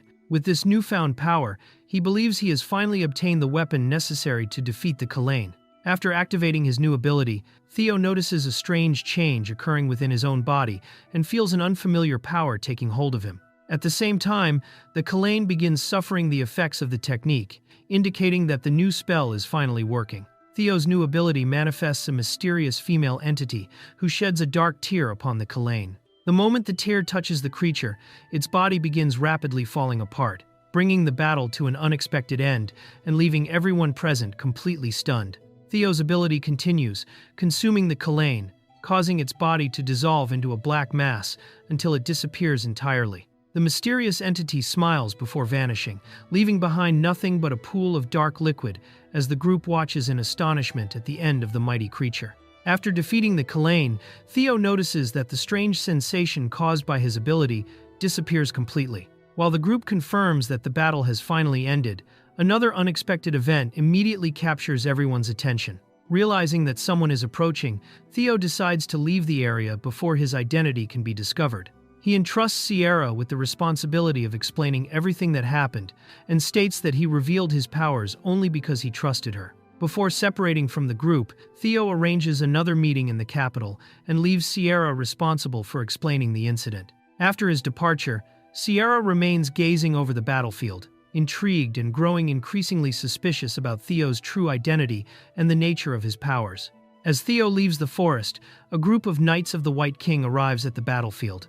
Led by Reinhardt, they begin searching for the Kalain, while one of the knights eagerly looks forward to confronting such a powerful enemy. As Reinhardt approaches the battlefield, he senses that something is wrong and orders the group to stop advancing. Despite finding no enemies, he feels that they have arrived too late and that the situation has already changed completely. Upon reaching the battlefield, the Knights of the White King find nothing but the aftermath of the battle and the completely disintegrated remains of the Kalain. Reinhardt concludes that it was the rare rank A Kalain, realizing that someone had already defeated the creature before their arrival. After finding Sierra at the battlefield, Reinhardt asks whether she was the one who defeated the Kalain. Shaken by everything she witnessed, she hesitates to answer, while Hilda's arrival interrupts the moment and raises the tension even further. Sierra reveals that the two adventurers who had been accompanying her had already left the area. Reinhardt concludes that defeating a rank A Kalain alone would have been impossible, and faced with Sierra's silence, begins suspecting that someone else was truly responsible for killing the creature. Unable to obtain any answers from Sierra, one of the knights concludes that the unknown adventurers must have been killed by the Kalain. As the group ends the discussion, Reinhardt decides to preserve the battlefield and contact the Order of Knights to continue the investigation. After receiving the mission report, Reinhardt informs the king that he believes Sierra may have defeated the Kalain, but admits that there is not enough evidence to prove it. Faced with the uncertainty, the king decides to wait for additional information before making any decision regarding the incident. As the investigation continues, Daniel questions Reinhardt about the outcome of the mission and asks who truly defeated the Kalain. Without any concrete answers, Reinhardt merely confirms that the case is still under investigation and that the identity of the true individual responsible remains unknown. Reinhardt admits that he still does not know who defeated the Kalain and advises Daniel to wait until the investigation is completed. He explains that Sierra was present at the scene and that the creature's remains are being examined, stating that all the answers will become clear once the investigation concludes. Daniel suspects that something is being concealed and questions Reinhardt about the missing adventurers. Reinhardt explains that when they arrived at the scene, the Kalain's body had already been completely destroyed, and there was an unusual amount of blood, making it impossible to determine exactly how the creature had been defeated and deepening the mystery surrounding the true culprit. As the investigation proceeds, Sierra continues refusing to reveal what truly happened inside the forest. Because of this, the knights conclude that if the unknown adventurers really defeated the rank A Kalain, then they possess power comparable to, or perhaps even greater than that of the Knights of the White King themselves. Even without knowing whether the unknown adventurers are truly stronger, Reinhardt states that he cannot dismiss that possibility. Even so, he makes it clear that, if they prove to be a threat to the kingdom, Sierra will also be held responsible for protecting them, while he decides to continue investigating the truth behind the incident. After reflecting on the battle, Theo concludes that the ability he used is far too dangerous to continue employing and decides to seal it away. Even so, he realizes that thanks to the newly acquired power, he was able to destroy the Kalain's horns with ease, while beginning to question whether the people around him will become allies or enemies in the future. After the battle, Toa promises to protect Theo if he decides never to use his special powers again. Moved by her trust, Theo thanks her and takes the opportunity to ask why she trusted him from the very beginning, leading their conversation into a moment of quiet reflection. While talking with Toa, Theo is interrupted by Sierra's arrival. She avoids answering the question about the trust between the two of them and merely advises Theo not to draw attention to himself for the time being, leaving the explanation for another occasion. Sierra reveals that the Knights of the White King took possession of the Kalane's body and assures Theo that she did not reveal anything about him. In return, she asks him to avoid acting suspiciously so as not to raise anyone's suspicions, while the group accepts that they will forfeit the mission reward in order to keep the incident a secret. While Theo and his companions are talking, a mysterious man suddenly appears, claiming that the powerful Kalane was his prey. Showing great interest in Theo's abilities, he makes it clear that he intends to discover who was truly responsible for defeating the creature.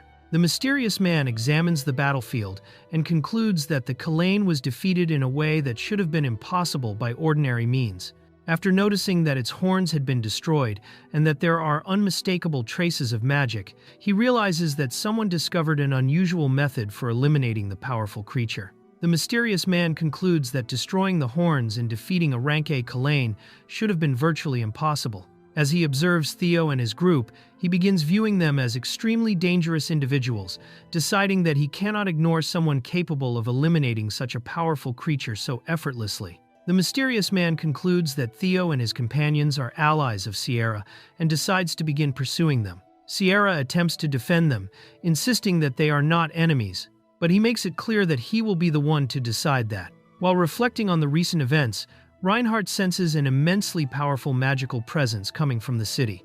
Upon recognizing Raid's magical aura, he concludes that something important is happening and immediately shifts his attention toward the new incident. Faced with the mysterious man, Toa takes responsibility for the Kalane's defeat in order to protect Theo. Although surprised by her attitude, he remains silent while she claims to have been the one responsible for eliminating the creature. The mysterious man does not believe Toa's statement and realizes that she is lying to protect someone. After sensing powerful magical energy coming from Theo, he immediately shifts his focus to the protagonist and moves to attack him. The mysterious man advances to attack Theo, but Toa steps into his path and blocks the blow. As she faces the enemy head-on, she orders Theo to stay away in order to protect him from the confrontation. Toa engages in an intense duel against the mysterious man, but ends up being pressured by the speed and strength of her opponent's strikes. Even at a disadvantage, she continues fighting to prevent him from reaching Theo. The mysterious man activates a powerful armor of fire to increase his strength and shows interest in Toa's abilities. Realizing that the fight was not progressing, she decides to abandon direct combat and prepare a new strategy. As the second confrontation begins, the mysterious man releases his magic and charges toward Toa at high speed. Without being intimidated, she moves to face him once again, while Theo realizes that this battle would be far more difficult than the previous one. Toa faces the mysterious man in an intense clash of blows, but her blunt sword begins losing its advantage against the opponent's enormous scythe. Even under pressure, she continues fighting to keep him from getting close to Theo. Pressed by her opponent, Toa begins fighting with all her strength, but still refuses to use her special powers.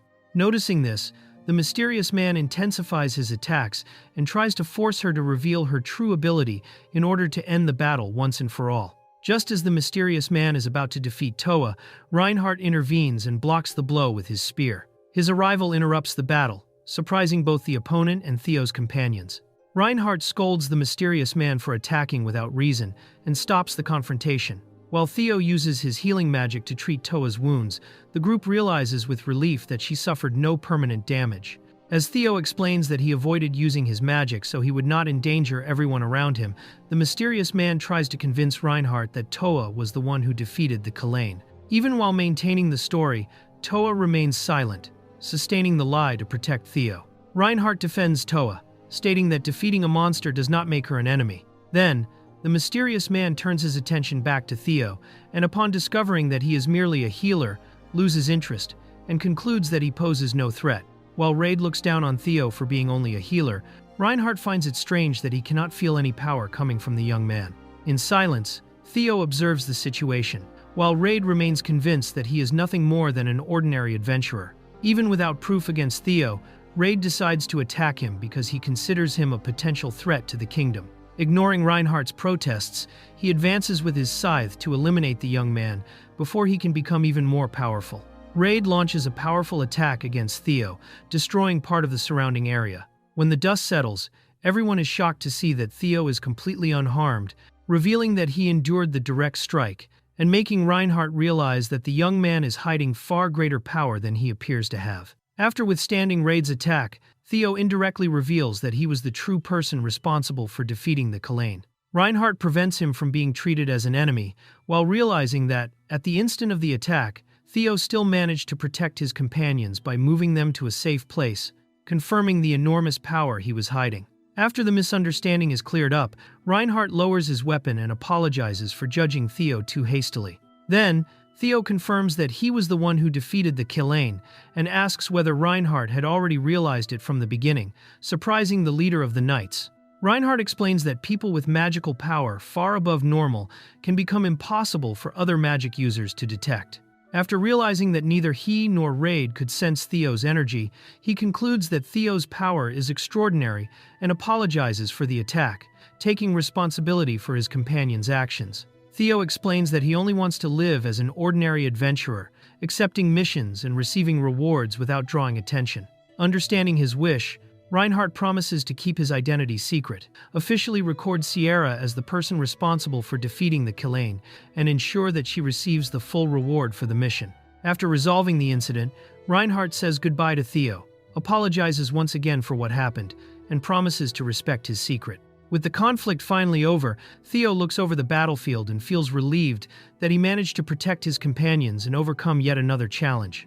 After the confrontation, Theo realizes that he underestimated his own strength and ended up causing far more destruction than he expected. As he looks at the enormous crater left by the impact, he humorously begins to worry about whether he would have to pay for the damage caused. While the King's Knights analyze the remains of the battle, Daniel reveals that the defeated Kalain had an extremely unusual characteristic. Its body was hollow inside. Since the creature had been almost completely destroyed, the team had to reconstruct part of the corpse in order to examine it, deepening the mystery surrounding its true nature. During the autopsy, the investigators discover that the Kalain possessed a completely empty body, without any internal organs. Faced with this anomaly, they conclude that the creature had already been dead even before the battle, indicating that someone was manipulating events behind the scenes and using the monster as part of a larger plan. After analyzing the autopsy findings, the Knights conclude that they still do not understand who is behind the manipulation of the creatures, but they are certain that the threat is far from over. They decide to launch an immediate investigation in the forest where everything happened, and Reinhardt takes command of the operation, convinced that a much larger conspiracy is underway. While the city continues its normal routine, a mysterious figure watches everything from the shadows, indicating that a new silent threat is about to strike the kingdom. With no money, Theo and Toa accept Sierra's invitation and head to the Acarlet family residence, where they begin staying temporarily. During dinner at the Acarlet mansion, Theo discovers that Sierra belongs to a noble family, while she insists that everyone treat her simply, without formalities.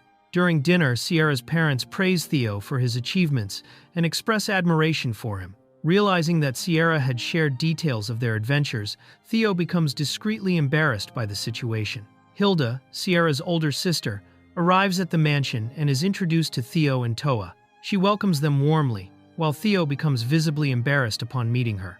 Hilda comments that Theo protected Sierra both in the village and during the most recent mission. Hearing this, Theo realizes that she was also present during the battle against the Kalain and begins to suspect that she knows far more than she lets on. Theo discovers that Hilda is also a member of the Knights of the White King and starts to suspect that his true identity may already be known to the entire order. Even so, Hilda treats the subject naturally and explains that she and Sierra simply followed similar paths.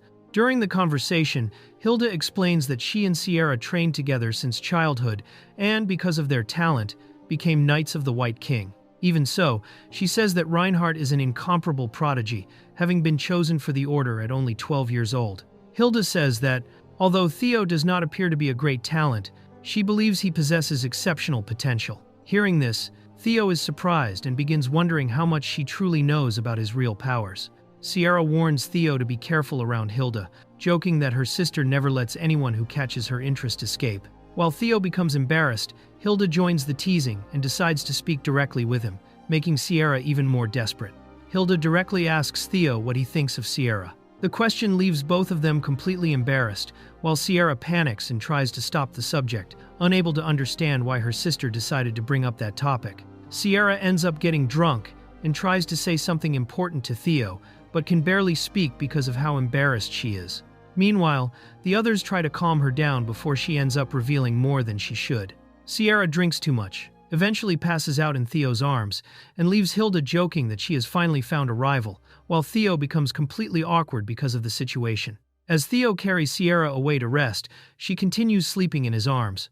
Watching the scene, Toa wonders why Sierra trusts Theo so much, despite both of them having met him almost at the same time. The next morning, Theo receives a room to rest in the mansion, while Sierra continues sleeping peacefully. Before separating, Toa decides that she will directly ask Sierra about the trust she places in Theo. Before resting, Toa invites Theo to practice swordsmanship with her the next day. Since he still has no money and intends to visit the guild, Theo accepts the invitation, believing that spending time with Sierra and Toa will be a good opportunity to improve. Upon hearing his answer, Toa becomes visibly happy and says goodbye to him with a big smile. While walking through the mansion, Theo is surprised by Hilda, who takes the opportunity to speak with him alone. During the conversation, she confirms that he defeated Raid and shows great interest in his true strength, leaving Theo increasingly unsettled by her unexpected approach. Hilda reveals that she already knows a large part of Theo's story and concludes that Toa is in love with him.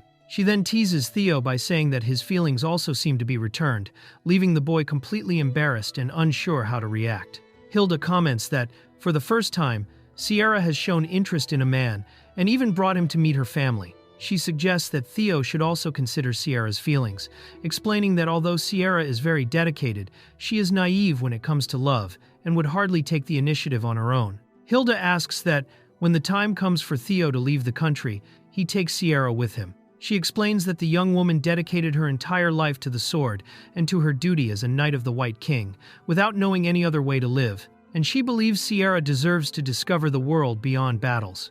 Although she acknowledges that the decision belongs to Sierra herself, Hilda hopes that, at the right moment, Theo can offer her that opportunity. Hilda ends the conversation by wishing Theo good night and reaffirms that she believes, in the future, taking Sierra along with him will be best for her sister's happiness.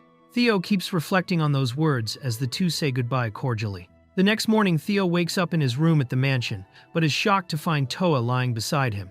The young woman greets him naturally, while he is completely stunned and unable to understand how she ended up there. Theo panics as he asks how Toa found his room, while she innocently explains that she simply entered because no one was around. Before the situation can get worse, Sierra arrives to call him, finds the two together in the room, and is completely surprised by the scene. Upon finding Theo and Toa together in bed, Sierra interprets everything in the worst possible way and becomes completely embarrassed.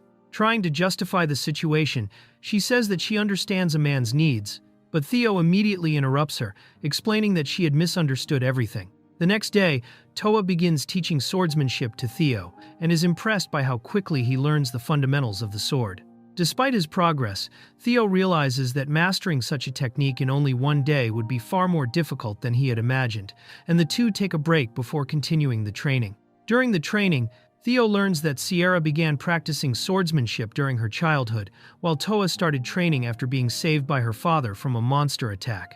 The two share their origins as swordswomen, revealing how their experiences shaped the paths they chose to follow. After hearing Toa's story, Theo and Sierra discover that she was saved from a powerful Leowolf, a rank S monster defeated by her father. Sierra explains that this creature is even stronger than a Newt Kalain, leaving Theo impressed by the level of danger Toa faced when she was a child. Sierra explains that defeating a Leowolf would require gathering the greatest knights and adventurers in the entire kingdom, and that even then, victory would not be guaranteed.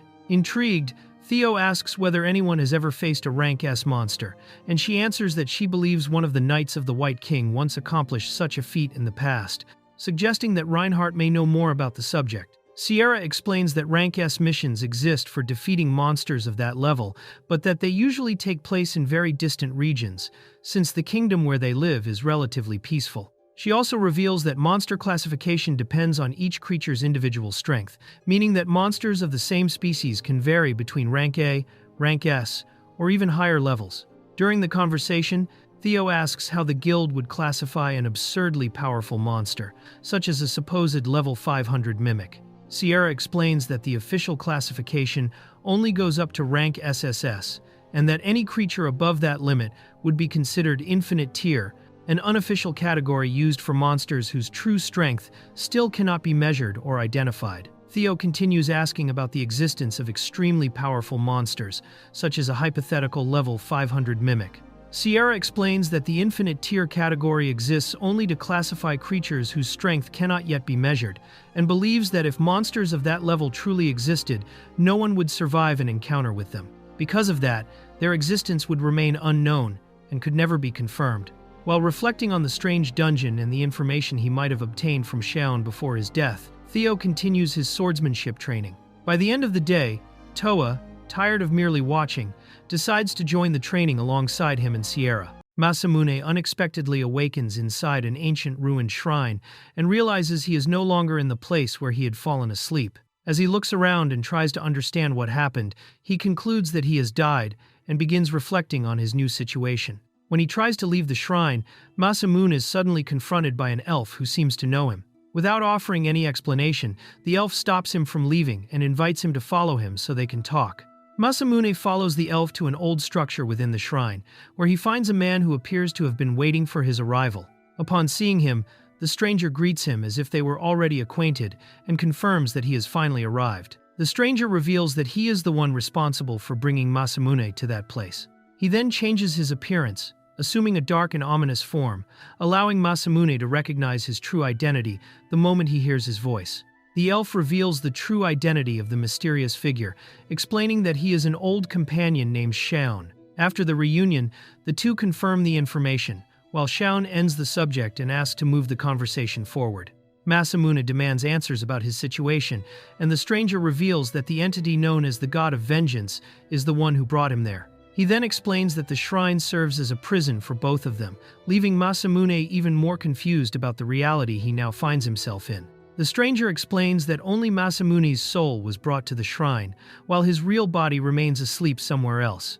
He then reveals that he used the connection created by an elixir Masamune had previously consumed to establish the link that made their meeting possible. The stranger reveals that the elixir was created using his own blood, and explains that it grants its user a random unique ability with infinite potential. He then states that Masamune was fortunate enough to receive an extraordinarily rare power, one capable of making him strong enough to defeat even Xiaon himself. The stranger explains that Masamune found the elixir purely by chance, and that anyone else could have consumed it instead. After realizing that everything happened because of a chain of coincidences, Masamune puts his doubts aside and agrees to hear the real reason why he was summoned. Xiaon announces that he intends to pass all of his swordsmanship techniques on to Masamune. Unable to understand the reason behind the decision, Masamune questions why he was summoned, only to go through yet another grueling training session. Masamune tries to uncover the stranger's identity and true objectives, but every one of his questions is rejected. Unable to obtain any answers, he shifts his attention to Xiaon and asks how his old companion could still be in that place. Realizing that none of his questions would be answered for the time being, Masamune decides to stop pressing for answers and agrees to wait until the future. With that, Xiaon begins the process of passing all of his swordsmanship techniques on to the young man. Before beginning the transfer, Xiaon warns Masamune that he will experience pain just as intense as the agony he felt when drinking the elixir. Confident that his body has become much stronger since then, Masamune accepts the process, only to be struck by the technique the instant Xiaon places a hand on his head. As soon as Masamune confirms his decision, Xiaon begins transmitting his swordsmanship techniques. The moment the process starts, an overwhelming surge of energy is released, surrounding both of them as the transfer of knowledge begins. The instant the transfer begins, an enormous amount of sword techniques and combat experience is poured directly into Masamune's mind. After enduring the overwhelming transfer of knowledge, Masamune realizes that the pain has completely disappeared. As he examines what he has received, he notices that countless memories and experiences involving sword combat are now engraved into his mind. Masamune realizes that he has inherited memories from countless schools of swordsmanship and different fighting styles. Xiaon then explains that he gathered all of those techniques to create a sword style of his own with no weaknesses, revealing that this is the knowledge he has just passed on to the young man. Before ending their meeting, the stranger instructs Masamune to travel to the kingdom of Bayoment, stating that the mission will become important in the future. He then tells him to seek out a woman named Khalifa and deliver a specific message to her as soon as he finds her. The stranger explains how Masamune should respond if Khalifa asks a particular question, assuring him that she will understand the message. Even though all he wants is to live an ordinary adventure, Masamune agrees to fulfill the request and, before leaving, is also advised to enroll in an academy to study magic. The stranger explains that studying magic will allow Masamune to broaden his knowledge and further develop his support abilities, even as a healer. After learning that magic has no limits, Masamune becomes excited by the possibility and decides to follow that advice. Before saying goodbye, Shaun asks Masamune to give his sword to Toa, claiming that the weapon would suit her far better than it would suit him. Realizing that Shaun knows Toa, Masamune tries to ask more questions, but once again receives no answers. The connection between the two worlds begins to fade, causing Masamune to lose his strength as the shrine crumbles before his eyes. Before the connection is completely severed, the stranger warns that this may be their final meeting and makes one last request for Masamune to find the two of them in the future. After awakening back in the real world, a hooded figure walks through the streets of the old district of the capital of Razhausen. Shortly afterward, the figure quietly enters an isolated residence, suggesting that they are heading toward a destination that had already been planned. The hooded figure is revealed to be Madame Fran, an influential merchant who warmly welcomes the visitor she had invited to the meeting. The two begin their conversation politely, making it clear that the meeting had been arranged beforehand.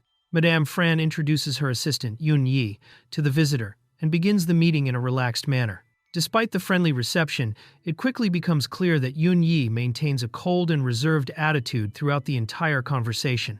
As the discussion begins, Guido reveals that a problem occurred during the previous mission. He then reports that the spiritual beast sent by Madame Fran was defeated, but clarifies that none of the White Knights of the kingdom lost their lives during the incident. Guido reveals that the spiritual beast was defeated by an unknown adventurer before the White Knights arrived. He then asks Madame Fran to use her magic to resurrect the creature, explaining that Yun Yi recovered the body before the team assigned to perform the autopsy could take it away. After hearing the request, Madame Fran agrees to cooperate and hands Guido a mysterious sealed container. Unsure of what it contains, he carefully examines the object, realizing that he has been given something of great importance. Madame Fran reveals that she had already anticipated this request and presents Guido with a special gift. Upon discovering that the container holds an army of high-level monsters sealed inside, Guido is astonished by the value and usefulness of such a resource. Madame Fran reveals that she also gathered numerous high-level monsters recovered from the Empire's laboratories and restored part of that collection in order to help him. Guido then announces that he will begin his plan in 1 week, while Madame Fran asks him to increase the number of spiritual beasts under his control as much as possible before then. After leaving the meeting, Yun Yi questions the usefulness of the gift that was given to Guido. Even so, he explains that the resource will serve as insurance in case the mysterious adventurer who defeated the spiritual beast interferes with his plans again. Even after waking up, Masamune continues reflecting on the final request he received to find those two people. Shortly afterward, he returns to reality when Nemu interrupts his thoughts by calling out to him after noticing that he seems distracted. Back in the real world, Masamune tries to hide what he has just experienced, but Nemu notices that something about him has changed and becomes concerned about his condition. Even though he insists that he is fine, he remains deep in thought as he tries to organize everything he has just learned. Nemu finds it strange that Masamune suddenly decides to stop his sword training and tries to understand the reason behind the unexpected change. To reassure her, he claims that he simply wants to take a walk through the city that day, hiding the fact that his real reason is connected to everything he has just experienced. Even though he cannot stop thinking about everything that happened the previous night, Masamune notices an unexpected change while watching Sierra and Toa train. Thanks to the memories and techniques he inherited from Shaun, he begins seeing every movement of the fight in slow motion and can easily predict every attack. After realizing that his perception has completely changed following his meeting with Shaun, Masamune concludes that everything he experienced was real and not merely a dream. While trying to think of a way to avoid sword training the following day, he is interrupted when Nemu notices something unusual outside and calls for his attention. Looking out the window, Masamune sees a man forcibly dragging a beastkin girl through the streets. Realizing the seriousness of the situation, Sierra immediately decides to pursue him, while Masamune suspects that the man is involved in criminal activity. Following the man, the group discovers that he belongs to a slave trafficking organization specializing in capturing members of the beastkin race. Upon reaching their hideout, the criminals order the girl to be taken to a prison cell, making it clear that they intend to sell her for a high price. The traffickers lock the girl inside a cell and threaten her to prevent any attempt to escape. After intimidating her and making it clear that she will be sold as a slave, they leave the area, abandoning the frightened young girl alone inside the prison. As she cries and thinks about her sister and the rest of her family, the girl remains trapped inside the cell, waiting for her fate. Shortly afterward, the traffickers return, celebrating the successful capture, and comment that they will be able to sell her for a considerable amount on the slave market. The traffickers decide to abuse the girl before putting her up for sale, believing that no one would notice the injuries. Surrounded by the criminals with nowhere to run, the young girl is completely terrified by the imminent threat. The traffickers enter the cell and attempt to assault the girl by force, ignoring her desperate pleas for them to stop. While one of them encourages the violence, another worries that their boss might return at any moment.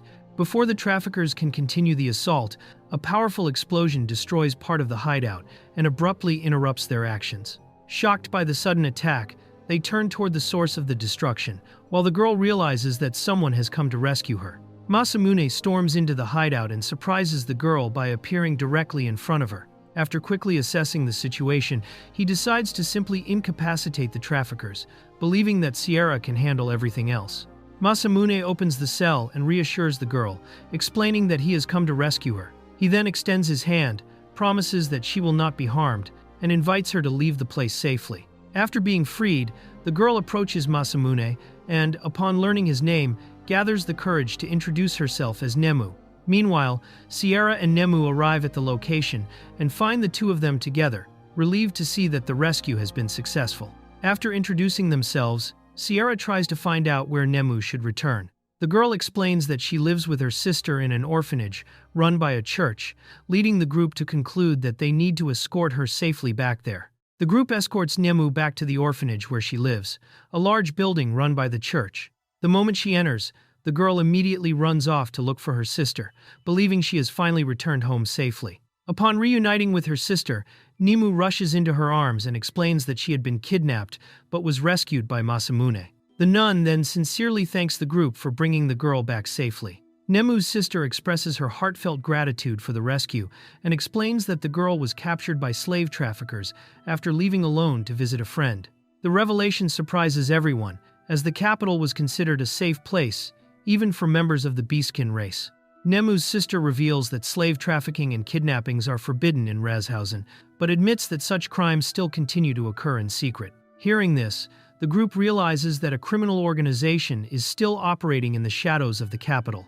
As everyone talks about the rescue, Masamune notices something unusual on Nemu's left arm and decides to ask her sister about the mark. The moment she hears the question, the nun's expression changes completely, suggesting that the subject hides something important. After examining Nemu's arm, Masamune identifies the mark as a slave seal. The revelation leaves the girl's sister completely devastated, and she embraces Nemu in despair after realizing that the traffickers had branded her. Masamune explains that the mark engraved on Nemu is a seal used by traffickers to identify slaves. Although the seal has no direct magical effect, it serves as proof of ownership and psychologically traps the victim, causing many to give up on trying to escape. After understanding the true meaning of the slave seal and remembering what the traffickers did to Nemu, Masamune is overcome with guilt for sparing the criminals' lives. Realizing the severity of their crimes, he concludes that he should have eliminated them the moment he found them. Noticing Masamune's expression, Sierra and Toa reassure him and ask him to leave the rest of the matter to them. They then explain that they have already contacted Annette to handle the case, guaranteeing that Nemu will receive all the help she needs. Before leaving, Masamune says goodbye to Nemu and asks her to be more careful and not go out alone again. After making sure the girl is safe, he leaves the orphanage alongside Sierra and Toa, bringing the rescue to an end. As he leaves the orphanage, Masamune comments that he intends to visit Nemu again the following day. Soon afterward, however, he reflects that the girl has already gone back to happily playing with the other children and concludes that she will probably not even remember him the next time they meet. The following day, Masamune is surprised when Nemu runs up to him, full of excitement, and calls him master. Unable to understand the reason for such an unexpected greeting, he realizes that the girl came specifically to see him. Masamune heads to the Adventurers Guild, determined to start earning money. Unwilling to be left behind, Nemu insists on accompanying him and continues calling him master, while he tries to understand the reason for her sudden attachment. Sierra and Toa find it strange that Nemu is calling Masamune master and demand an explanation. Confused by the situation, Masamune denies ever teaching her to say that, and Nemu reveals that she learned that form of address from her own mother. Nemu explains that she started calling Masamune master because he saved her life, following a lesson her mother taught her. Shortly afterward, a woman approaches the group, recognizes Nemu, and asks the girl to introduce everyone. As Nemu proudly introduces Masamune as her master to everyone around them, he becomes increasingly embarrassed by the situation and worries that it might end up causing him trouble.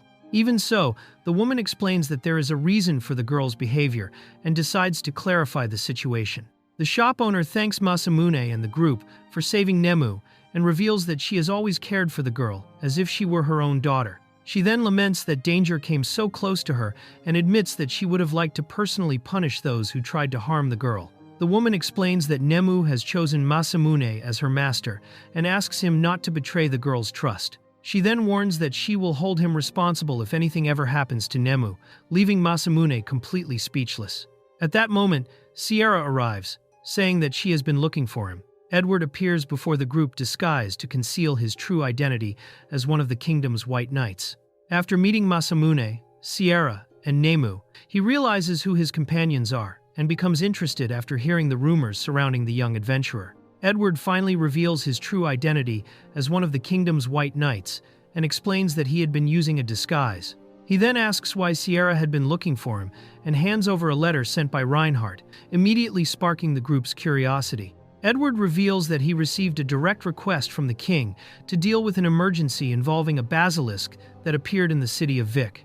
Upon learning about the threat, Sierra realizes the seriousness of the mission, while Nemu recognizes the creature and explains that it is a gigantic serpent. Edward explains that he was only ordered to deliver the king's request and does not know why Sierra was chosen for the mission. Taking advantage of the opportunity, the shop owner asks that, after defeating the basilisk, they bring back some of its materials, such as its fangs, venom gland, and venom sac, since she needs those items for her work. Masamune decides to accompany Sierra on the mission to defeat the basilisk, and the protagonist says he will go along to repay the hospitality he received while staying at her house.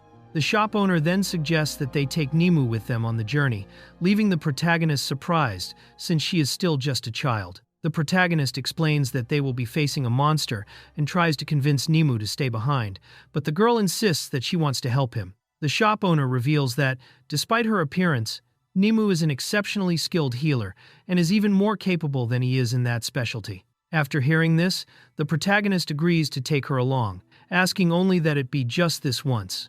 During the carriage ride, Sierra complains that the king personally assigned such a simple mission to defeat a basilisk, arguing that any adventurer from the guild would have been more than capable of handling it. She also points out that the request did not even go through the guild's normal procedures, questioning why she had to take part in the mission. As the carriage continues its journey, the protagonist tries to convince himself that Sierra is simply doing Sharon a favor, yet he still cannot understand why she seems so bothered by the mission. Shortly afterward, he changes the subject and asks what kinds of magic Nemu is capable of using. When asked, Nemu reveals that she cannot use magic, but says that she has mastered a technique called Cat Fist. Since the protagonist has never heard of such an ability, she becomes excited and decides to explain how her technique works.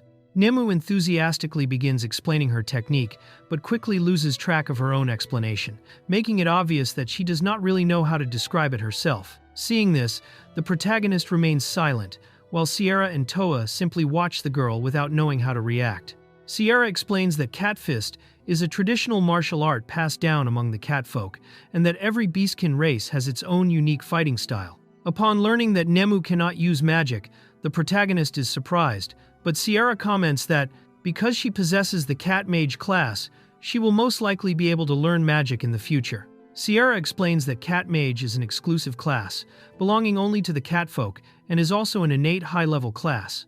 Upon hearing this, the protagonist discovers that some classes can evolve over time, and Sierra uses her own experience as an example, revealing that she was once a knight before evolving into an elite knight. The protagonist asks whether he could evolve from healer into priest, but Sierra explains that this is impossible because priest is also an innate class. She adds that, as far as anyone knows, the healer class has no known evolution. Upon hearing this, the protagonist realizes that he will most likely remain a healer for the rest of his life. After discovering that the protagonist is a healer, Nemu reveals that she can also use only healing and support magic. Noticing his disappointment, the girl reminds him that he saved her life, insists that he is not weak, and promises that she will stay by his side to protect him, making the protagonist smile. During the journey, Sierra explains that it will still take another day to reach Wick, forcing the group to spend the night in the carriage. As they talk, the protagonist wonders why Sharon left the capital so suddenly. Sierra then replies that Edward had already informed his superiors about the situation and had also notified Annette as a precaution before mentioning that she met Sharon shortly before she departed from the capital. The protagonist asks whether Sierra can communicate with other people over long distances using a magical ring. She confirms that all of the king's knights possess one of those rings, and the protagonist reveals that he received one as well, although he has never used it. He then asks whether the ring works outside the kingdom, but Sierra explains that hers can only communicate within the country's borders. After seeing the ring, Sierra asks who gave it to the protagonist, and concludes that it must be an item of great value. Masamune then explains that he met the ring's owner after an unexpected confrontation, during which they exchanged blows before he received an invitation to become the man's companion. The protagonist reveals that the man invited him to join an organization and gave him the ring so he could think about the offer. As he tries to remember the group's name, he mentions Dragonheart, immediately surprising Sierra and Toa. Sierra confirms that she knows the Dragonheart organization and explains that it is famous for eliminating corrupt politicians and dangerous criminals to the point that several countries have placed bounties on its members. Hearing this, the protagonist realizes that the description matches exactly what he had heard from that man. Sierra explains that Dragonheart became famous after an incident in the Tyrant Kingdom. At the time, the queen ordered a massacre against part of her own population, but the organization assassinated her to prevent further atrocities becoming known throughout the world. Sierra reveals that Dragonheart did not kill only the queen, but also everyone involved in carrying out the massacre. She then asks whether the protagonist intends to accept the organization's invitation. Masamune replies that he has not made a decision yet. The protagonist replies that there is no point in thinking about the invitation until he meets the organization's members again. Sierra agrees, but points out that no one knows Dragonheart's current whereabouts, making it even stranger that they specifically sought out Masamune. The scene shifts to the border of the Kingdom of Grey Belka, where a hooded figure attempts to pass through the gate. Before the figure can enter, the guards intercept them and order them to remove their hood and reveal their identity. Even after the guards' order, the hooded figures remain silent and refuse to remove their hoods. The story introduces the Kingdom of Grey Belka and reveals that the country has numerous checkpoints spread throughout its territory. In addition to the border gate, there are also checkpoints at the entrance to the capital and at several other strategic locations across the kingdom. The narrative reveals that infiltrating the Kingdom of Grey Belka without being detected was considered practically impossible. Even so, the hooded figures managed to pass through the checkpoint and leave every guard unconscious along the way. The hooded figures noticed that the gate had only a small number of guards, since almost no one attempted to enter through that route apart from merchants and travelers. They then conclude that most of the soldiers had probably been sent elsewhere to fight the demons threatening the region. One of the figures comments that the last time they had been there, far more guards were stationed at the gate. Shortly afterward, the group notices an approaching carriage and quickly steps out of the way to avoid attracting attention. When the carriage stops in front of the group, several soldiers surround the hooded figures. Even so, the leader orders her companions not to interfere, stating that those men were not capable of facing them. Before the confrontation could begin, an old man named Alfred appears riding a horse and asks to handle the situation personally. Upon recognizing the hooded group, he greets them respectfully and reveals that he had known them for a very long time. Alfred states that the king would be disappointed to learn that the group was traveling alongside criminals. In response, one of the hooded figures rejects the provocation and makes it clear that she had not returned to the kingdom. Faced with this response, Alfred asks what the true purpose of their visit was. The leader of the group introduces herself as Sieg and reveals that she discovered the kingdom of Grey Belka was carrying out a hero summoning ritual using forbidden magic that required the sacrifice of countless lives. She then refuses to provide any further explanation and demands only that Alfred answer her question. Sieg states that the hero summoning magic would eventually cause wars and promises to eliminate everyone involved before that could happen. Alfred suggests that she verify the situation personally, but Sieg responds that the traces left behind by such magic could not be erased so easily. Alfred blocks the group's path and reveals that he never intended to allow them to enter the kingdom. Without hesitation, Sieg declares that if he insisted on standing in their way, he would die right there, beginning the confrontation. Sieg asks her companions not to interfere and decides to face Alfred alone. Even after being warned that he was a powerful sage known as the Forest Mage, she displays complete confidence and declares that she would defeat the old man without needing any help. The confrontation begins immediately. Alfred summons enormous roots to attack, while Sieg releases the power of Dragon Force, surrounds her sword with electricity, and charges forward at tremendous speed, destroying the roots with a single strike and surprising the old mage. After reaching their destination, the group apologizes for arriving late and asks when Masamune would be able to eliminate the basilisk. Without wasting any time, he decides to complete the mission that same day so that he could explore the city afterward. The man responsible for the mission tries to warn them that the basilisk was an A-rank monster and asks Masamune to investigate the situation before taking action. Even so, Sierra shows complete confidence and guarantees that everything would be fine with Masamune leading the mission. The group heads toward the barn where the basilisk was said to have appeared. As the area is open for investigation, Nemu detects the monster's scent and confirms that her suspicion was correct, indicating that the creature was truly still nearby. Nemu confirms that the smell inside the barn was the same as the basilisk's. She then comments that she had also detected that scent on a man in the city, allowing Masamune and the others to conclude that the monster had probably come into contact with him. The owner of the farm reveals that the man Nemu mentioned was a merchant named August, who had offered to eliminate the basilisk in exchange for ownership of the property. Suspicious of the proposal, the farmer refused the offer, since those lands had belonged to his family for generations. After analyzing the situation, Masamune concludes that the basilisk's sudden appearance was not a coincidence and suspects that August was behind everything in order to seize the land.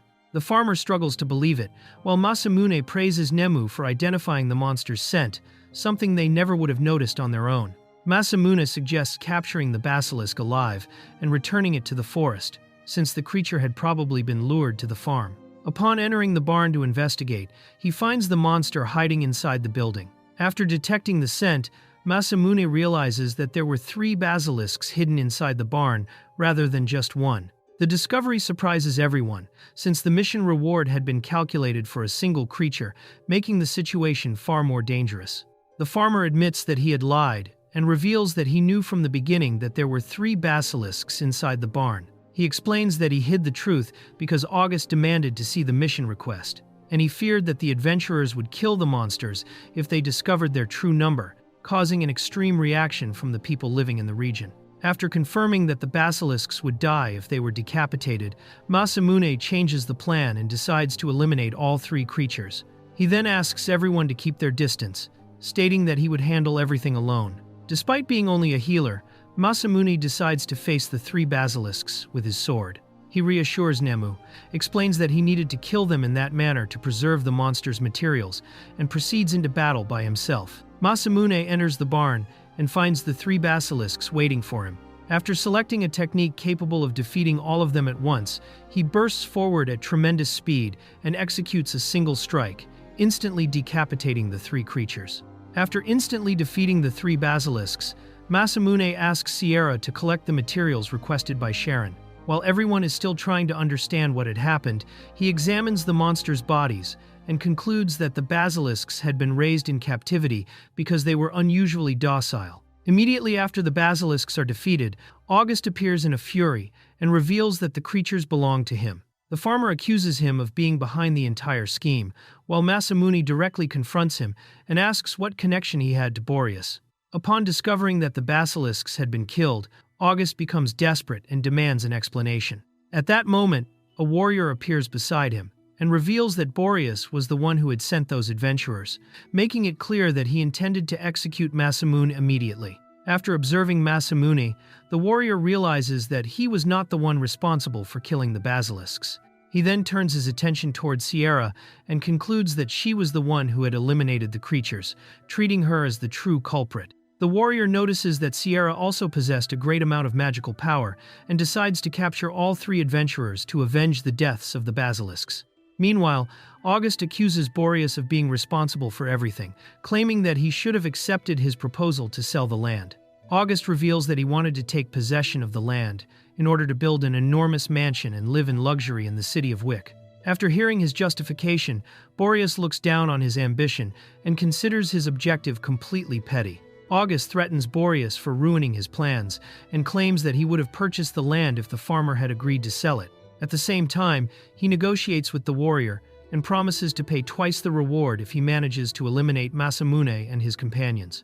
The warrior finally introduces himself as Gordon and challenges the group, asking who wanted to die first. Before anyone else could react, Masamune steps forward and decides to face him alone.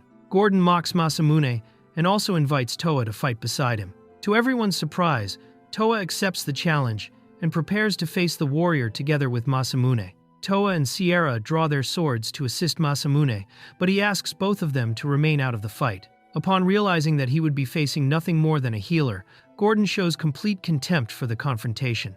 Gordon declares that he despises men who depend on women for protection and looks at Masamune with disgust. Convinced that the healer was unworthy of facing him, he decides that he would kill him first.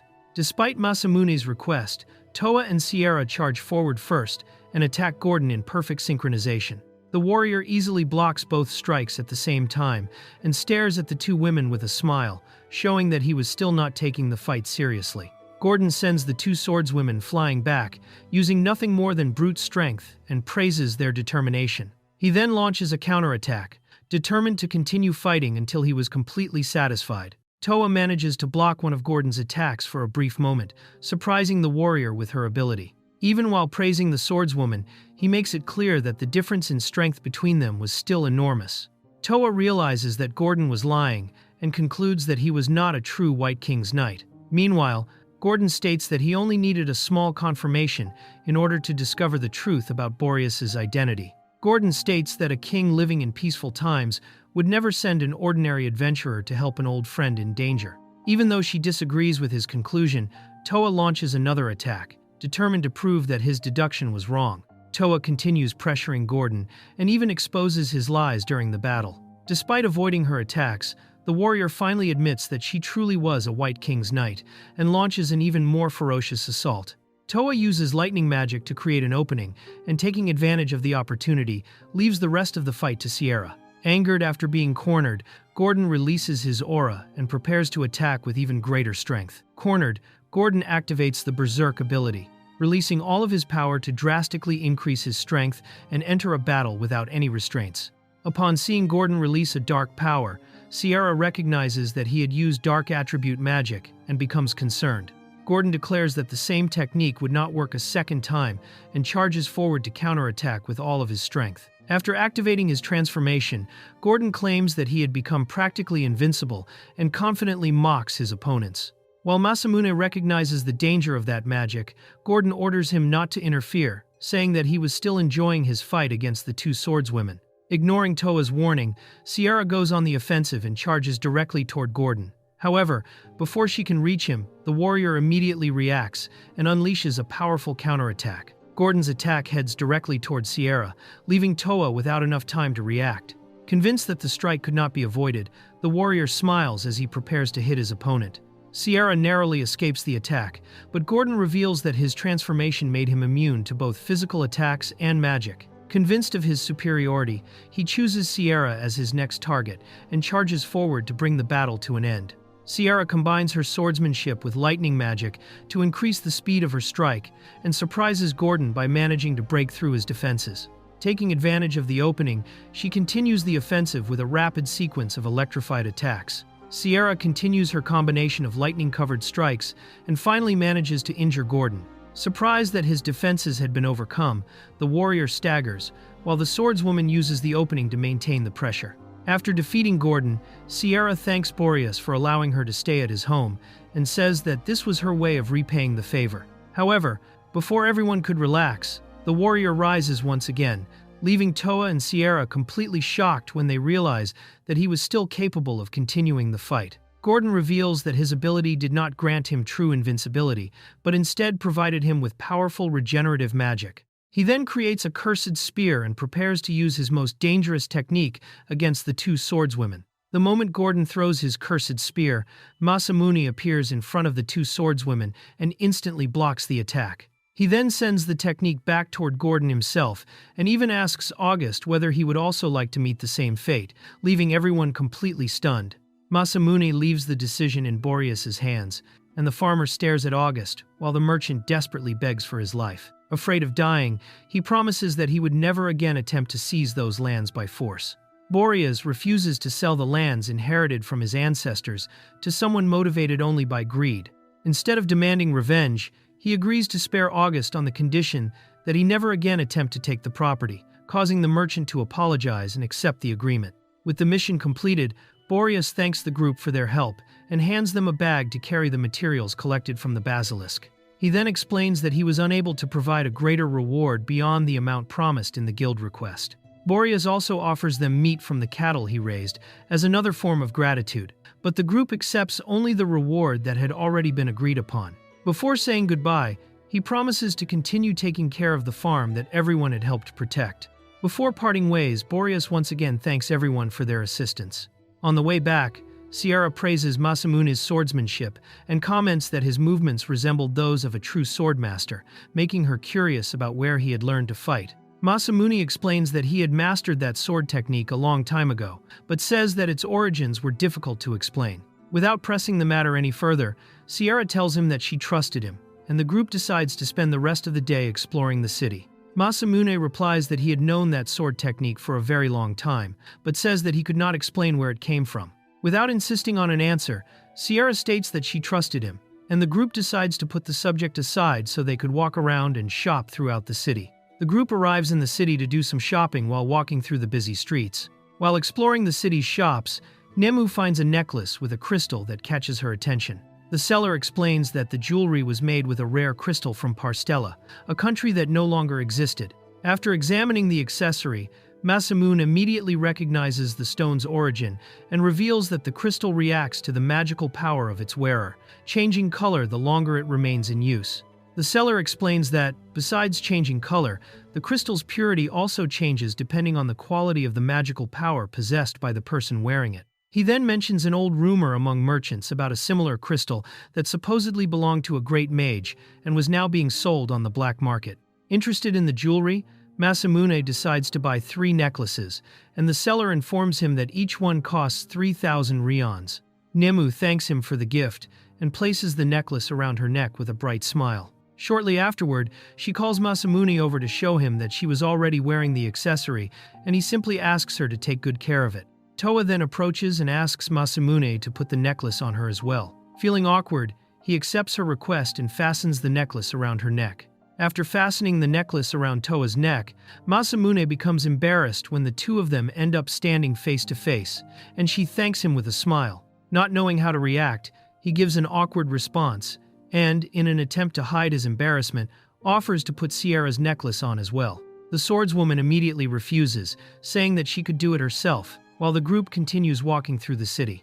Masamune notices an unusual establishment and stops to look at it. Toa identifies the place as a bar, and after noticing his curiosity, suggests that they go inside for a moment to see what it was like. The group enters the bar to explore the establishment and finds the attendant behind the counter organizing the place. While Masamune observes the interior filled with bottles and alcoholic drinks, Toa continues carrying the large bag of meat, and Nemu comments that the room had a strong smell of alcohol. The attendant welcomes the group and offers his help in case they were looking for a particular drink. Masamune replies that he was only looking around and begins examining the products on display, noticing that the prices seemed rather high. While inspecting the establishment, his attention is drawn to a poster attached to the wall. Masamune asks the attendant about a wine called Old Gert, but learns that the drink had already sold out. The man explains that the label was currently known as Phantom Wine, had stopped being produced a very long time ago, and that only a few bottles remained throughout the entire world. Surprised that Masamune had never heard of such a famous drink, the attendant comments that it was rare to find someone who knew nothing about it. After looking at the old Gert poster again, Masamune feels as though he had seen that name somewhere before. A memory then comes to mind, showing a man drinking that exact wine. After recalling the scene, he realizes that it was the same beverage, and confirms his suspicion in front of the attendant. Masamune asks to examine the bottle and, after observing it carefully, concludes that the wine was a counterfeit. Sierra comments that he used to drink that brand, and Masamune confirms that she was correct. Curious about his certainty, the attendant then asks whether Masamune would like to taste the wine in order to confirm his judgment. The attendant pours a small amount of the wine into a glass and begins carefully analyzing its appearance and aroma. After examining it closely, he becomes completely shocked upon realizing that Masamune had been right from the very beginning and confirms that the bottle was, in fact, an authentic old Gert. The attendant tastes the wine and remembers the time when, as a child, he secretly drank from a bottle of old Gert that his father had been keeping. After recognizing the exact same flavor, he confirms that the bottle was authentic. Curious, he asks where Masamune had obtained the wine, and is surprised to discover that he had found it inside a dungeon. After confirming that the wine was authentic, the attendant begs Masamune to sell the bottle to him. Without caring about the price, he immediately offers 10 million ryons, and even promises to hand over the store's entire stock of drinks if that amount was not enough. Faced with the excessive proposal, Masamune tries to calm him down before the situation gets out of control. The attendant explains that he was offering that amount because Masamune did not understand the bottle's true value. He reveals that Old Gert was considered an extinct wine and was extremely sought after by collectors, claiming that many connoisseurs would do anything to obtain a single bottle. According to his estimate, the wine was worth at least 100 million ryons, and at an auction among nobles, could even reach 1 billion ryons. After hearing this, Masamune is completely shocked when he realizes the true value of the drink he had found. The attendant admits that, despite offering any amount, he only possessed 30 million ryons at that moment. He then proposes another solution by using his connections to sell the bottle directly to a noble. Confident that he could negotiate a price of at least 1 billion ryons, he promises to give Masamune half of the sale amount if he accepted the proposal. After realizing that he still possessed more than 100 bottles of that wine in his storage, Masamune decides that he could afford to sell just one of them. Convinced that the attendant was being sincere, he accepts the proposal and agrees to sell the bottle for 30 million ryons. In addition, he confirms that he would also pay the man the agreed commission if he succeeded in reselling it for an even higher price. The attendant admits that he had not expected Masamune to accept his proposal. He then asks the group to wait for a few moments, leaves the store, and returns shortly afterward with part of the money he had just withdrawn from the bank. Upon returning, he hands over 5 million ryons as the initial payment for the bottle. The attendant returns with the rest of the money and hands over another 25 million ryons, completing the 30 million ryon payment for the bottle. As he looks at the amount gathered on the counter, Masamune realizes that even that world had banks, while the merchant confirms that this was the full amount they had agreed upon. The merchant holds the bottle of Old Gert with overwhelming emotion after finally obtaining such a rare treasure. Masamune then asks whether Sierra also knew about the wine, and she confirms that she did, explaining that her father owned a vineyard. Looking at the pile of money Masamune received in only a few minutes, Sierra is astonished to realize that he had obtained an enormous fortune merely by selling a single bottle. Sierra reveals that she is the daughter of Baron Ekrarlot, whose family was known for managing vineyards. The merchant confirms that her father used to say that Old Gert was the finest wine in the world and explains that he grew up hearing those stories as a child. Grateful for obtaining the rare bottle, he promises to repay Masamune someday, while the protagonist simply accepts the promise before continuing on his way. After selling the wine, Masamune asks what the group planned to do next and remembers that Sierra's sword had been broken during the previous battle. The young woman confirms the situation and explains that her rapier was a custom-made weapon created especially for her as part of the equipment issued to the White King's knights. Even though he knows that obtaining another one would take a considerable amount of time, Masamune decides to use the money he had just earned to buy Sierra a new sword. Sierra attempts to refuse the help, saying that she had no way of repaying the favor, but Masamune asks her not to worry about it. In addition to purchasing a new rapier, he decides to buy new clothes for Toa and Nemu, explaining that they could not continue wearing the same clothes every day. Upon hearing the request, the merchant offers to guide them to a good clothing store, while Sierra thanks Masamune for his assistance. After noticing the sword Masamune was carrying, Sierra comments that it was an unusual weapon. The merchant also becomes interested and asks to examine it. Masamune hands him the sword and explains that the weapon was called the Serpent Sword, Kill Gills, revealing that he had also found it inside a dungeon. The merchant advises Masamune not to tell other people that he had found those items inside a dungeon, explaining that weapons of unknown origin could attract the greed of many people. He reveals that if the sword turned out to be legendary or even mythological in rank, the young man's life could be placed in danger. Sierra then explains that weapons, consumable items, and monster materials were divided into categories according to their value, making Masamune realize that the weapons of that world also possessed a classification system. Sierra explains that the equipment and materials in that world were divided into 6 categories, beginning with common rank, followed by rare, national treasure, legendary, mythological, and, at the top of the scale, fantasy rank, which was considered the most valuable category of all. She also reveals that only items of common rank or higher received an official classification, while inferior materials, such as goblin teeth, did not even possess a clearly established standard of value. The merchant suggests that Masamune take the Serpent Sword Killgills in for an appraisal, explaining that doing so would allow him to discover the weapon's true rank. He also points out that the young man needed to know the value of the sword he was carrying, and reveals that the shop he was about to take them to also provided equipment appraisal services. Sierra suggests that it would be safer to claim that the Serpent Sword Killgills belonged to her during the appraisal, preventing any attention from being directed toward Masamune. The protagonist remembers that the sword originally belonged to Cheon, and believes that, for that reason, it was probably nothing more than a low-tier piece of equipment.